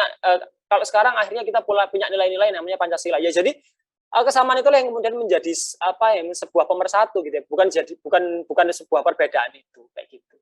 Jadi itu sih Kak Aulia, saya kembalikan ke studio. Mohon maaf ada suara azan jadi agak ini ya suaranya nggak apa-apa Mas Pras. Terima kasih banyak untuk jawaban yang sudah diberikan kepada kita semua, sangat luar biasa jawabannya. Memang kalau kita berbicara soal di masa kini, musuh kita bukan lagi soal penjajah dan lain-lainnya atau mungkin negara lain, tapi dari bangsa sendiri saja kadang-kadang terjadi pecah belah dan sebagainya, yang artinya musuh kita tidak jauh-jauh tapi berasal dari bangsa kita sendiri, di mana kita jangan sampai terjadi yang namanya pecah belah. Apalagi kalau berbicara soal teknologi, jangan sampai teknologi itu menjadi budak kita semua. Kita yang harus mengendalikan teknologi, bukan teknologi yang mengendalikan kita. Terima kasih banyak Mas Pras untuk jawabannya yang sangat luar biasa. Dari Mas Pras, saya bergeser lagi ke narasumber yang terakhir. Di sini ada Pak Syahrial. Pak Syahrial, silahkan. Di era digital sekarang ini, apakah kecerdasan buatan sangat diperlukan untuk generasi bangsa? Bagaimana dampak positif dan negatif dari kecerdasan buatan itu sendiri? Terima kasih Pak. Silahkan Pak Syahrial. Ini pertanyaan dari Novita Sari. Ya, terima kasih Mbak Novita Sari ya telah bertanya, dan terima kasih pada Mbak Aulia. Saya izin untuk menjawab. Jadi AI sendiri memang dibutuhkan ya, khususnya dalam industri 4.0 atau industri 4.0 seperti ini. Jadi artificial ini sebetulnya memiliki banyak dampak seperti meningkatkan efektivitas kerja. Sistem dengan kecerdasan buatan ini cenderung bekerja lebih cepat, akurat, dan minim kesalahan yang diakibatkan oleh kelelahan, juga kecerobohan. Nah, itu adalah beberapa hal positifnya ya dari AI. Namun di sisi lain nanti dengan AI ini misalkan di bidang robotika nanti atau otomasi di bidang PLC ya, Programmable Logic Controller, itu nanti banyak sekali lapangan kerja yang akan tergantikan oleh AI ini. Sebut saja nanti ada conveyor ya sudah berjalan, kemudian robot-robot pengemas seperti itu kan. Nah itu tidak lagi memakai tenaga manusia ya. Nah jadi itulah sekelumit sisi positif maupun negatif dari AI. Namun dengan adanya kecerdasan buatan ini itu dapat meningkatkan juga nih sisi positifnya, kontingensi atau keberhasilan dari pengobatan medis ya. Jadi beberapa teknologi medis sekarang juga memanfaatkan kecerdasan buatan. Misalnya sistem bedah Da Vinci yang menggunakan teknologi robot untuk melakukan operasi yang lebih presisi, lebih akurat, dan minim trauma pada pasien. Kemudian saya balik lagi ke dampak negatifnya. Jadi pada AI ini adalah suatu perubahan besar yang ia timbulkan pada sistem kerja umat manusia ya. Jadi sekarang itu lebih praktis dan sebagainya. Nah, itu adalah sisi positif maupun negatifnya ya. Dengan AI ini orang itu nanti cenderung atau trennya misalkan lebih malas ya seperti itu. Dan itulah sisi positif dan negatifnya. Di mana banyak pekerjaan yang akan dilakukan oleh mesin dengan kecerdasan buatan. Yang dikhawatirkan ini akan menggeser tenaga kerja manusia dan menyebabkan pengangguran. Nah, jadi keberadaan mesin dan kecerdasan buatan ini dapat memperbesar kesenjangan sosial. Karena misalkan para investor itu juga ya pada perusahaan AI akan meraup banyak keuntungan. Dia akan menekan cost dengan diterapkannya AI ini. Dia tidak menggaji human atau manusia lagi, tapi menggunakan mesin ya. Otomatis dari segi cost juga akan banyak ditekan. Sedangkan masyarakat yang digantikan oleh mesin, nah itu akan mengalami pengangguran ya. Dengan kata lain, mesin dengan kecerdasan biasa itu bisa saja mengabaikan perintah maupun kontrol yang diberikan manusia, sementara dengan AI, dengan kecerdasan buatan, maka ia akan mematuhi segala program yang sudah ditetapkan seperti itu. Nah, itu adalah sisi positif dan negatifnya ya. Ya, begitu Mbak Aulia. Ya, terima kasih banyak Pak Syahrial untuk jawaban yang sudah Ya, dibagi sama-sama. kepada kita semua. Keempat narasumber sudah menjawab pertanyaan yang diajukan oleh teman-teman peserta, walaupun tidak semua bisa dibacakan. Saya mohon para narasumber bisa atau berkenan menulis nama, email, dan juga sosial medianya melalui kolom komentar, sehingga para peserta yang pertanyaannya tidak dibacakan bisa bertanya langsung kepada Anda. Seluruh rangkaian acara sudah kita lalui. Sebelum saya mengakhiri acara, saya persilahkan kepada teman-teman narasumber, teman-teman peserta, silahkan untuk menyalakan kameranya. Saya berikan waktu beberapa detik untuk Anda seluruhnya bersiap menyalakan kameranya sebelum kita foto bersama. Karena melihat masih banyak yang belum menyalakan kameranya, masih saya tunggu dan sambil saya mengumumkan nama-nama calon pemenang. Di awal tadi saya sempat mengatakan untuk yang bertanya dan juga memposting keseruan pada siang hari ini akan saya pilih 10 orang yang beruntung, dan sudah saya pilih tapi masih calon pemenang ya, belum tentu menjadi pemenang karena ada verifikasi lebih lanjut yang akan dilakukan oleh panitia di sini. Kalau memang verifikasinya tepat, datanya tepat, insya Allah memang menjadi pemenang. Kalau memang sudah pernah menjadi pemenang, secara otomatis gugur dan berganti ke nama yang lainnya. Silahkan untuk disimak dengan baik. Lutfina Kartika, Muhammad Fikri, Muhammad Ramadan, Syarifullah, Reza Araniri, lalu juga Yosefa Elia Toisuta, Novita Sari, dan Ma'rifa. Silahkan nama-nama tersebut untuk berkirim data ke admin Q&A untuk dilakukan proses verifikasi data-data Anda. Baik, sudah menyala seluruhnya kameranya? Bisa saya mulai ya untuk sesi foto bersama? Saya mulai untuk slide yang pertama. Silahkan tersenyum yang manis ke kamera dan tangannya boleh diangkat seperti ini. Artinya adalah L, literasi digital, bahwa kita sedang mengikuti acara literasi digital. Saya countdown. 1, 2, 3. Oke. Saya geser lagi ke slide yang berikutnya. Nah, adik-adik kalau misalkan merasa wajah adik-adik sekalian tidak ada di slide yang pertama, mungkin ada di slide yang kedua. Saya countdown dari sini. 1, 2, 3. Baiklah, sesi foto bersama ini sekaligus mengakhiri sesi diskusi kita dalam webinar sore hari ini. Terima kasih banyak sudah mengikuti acara ini dari awal hingga akhir. Semoga banyak ilmu pengetahuan yang bisa kita terima seputar literasi digital, dan tentu saja saya mengucapkan banyak terima kasih kepada 4 narasumber. Terima kasih banyak kepada Dr. Fiska. Lalu di sini ada Kak Amalia, ada Mas Kusnul Prasetyo, dan juga Pak Syahrial. Terima kasih untuk materi-materi yang sangat luar biasa, dan saya mengucapkan terima kasih kepada para peserta yang sudah mengikuti acara ini. Semoga banyak ilmu pengetahuan yang didapat oleh teman-teman peserta. Akhir kata, saya Aulia Mawardika pamit undur diri. Selamat sore, sampai jumpa.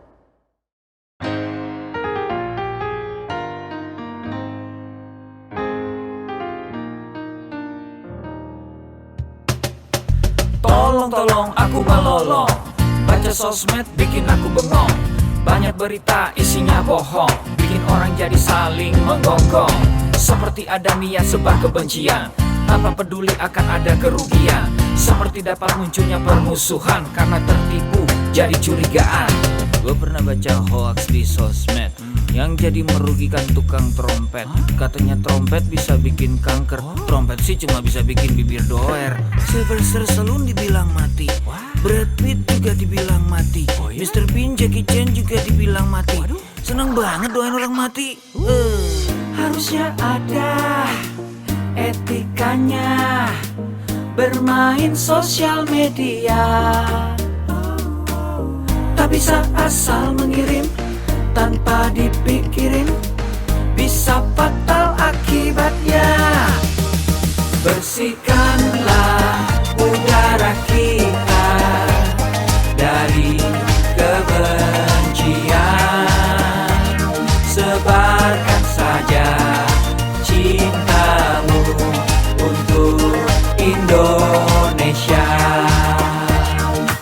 Wahai kepada pengguna sosmed, mari bersatu sampai lengket. Jagalah persatuan, jangan lobet. Hati-hati banyak tukang copet. Hey, jangan sampai salah posting, bisa bikin orang jadi pusing. Cek dulu itu penting, jangan jadi cepat terpancing. Gue pernah takut salah minum, karena bahaya buat tulang sumsum. Hampir semua merek disebutkan, gara-gara itu gue kehausan. Gue tertipu isu PKI, katanya jutaan sudah dipersenjatai. Akibatnya gue keluar biaya, bikin persembunyian bawah tanah. Harusnya ada etikanya bermain sosial media. Tak bisa asal mengirim tanpa dipikirin, bisa fatal akibatnya. Bersihkanlah udara kita dari kebencian. Sebarkan saja cintamu untuk Indonesia. Bersihkanlah udara kita dari kebencian. Sebarkan saja cintamu untuk Indonesia. Bersihkanlah udara kita dari kebencian. Sebarkan saja cintamu untuk Indonesia.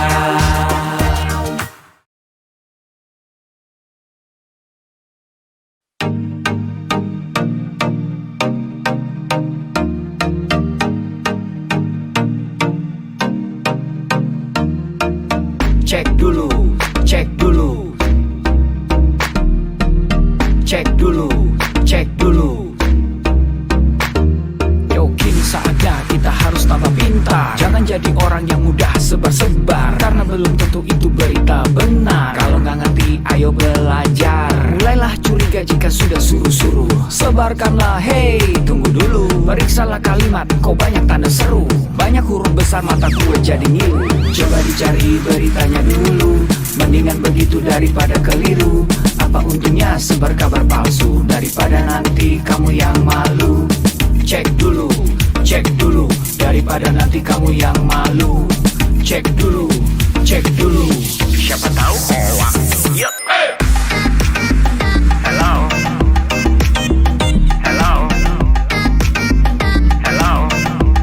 Siapa tahu hoax. Yuk. Hello.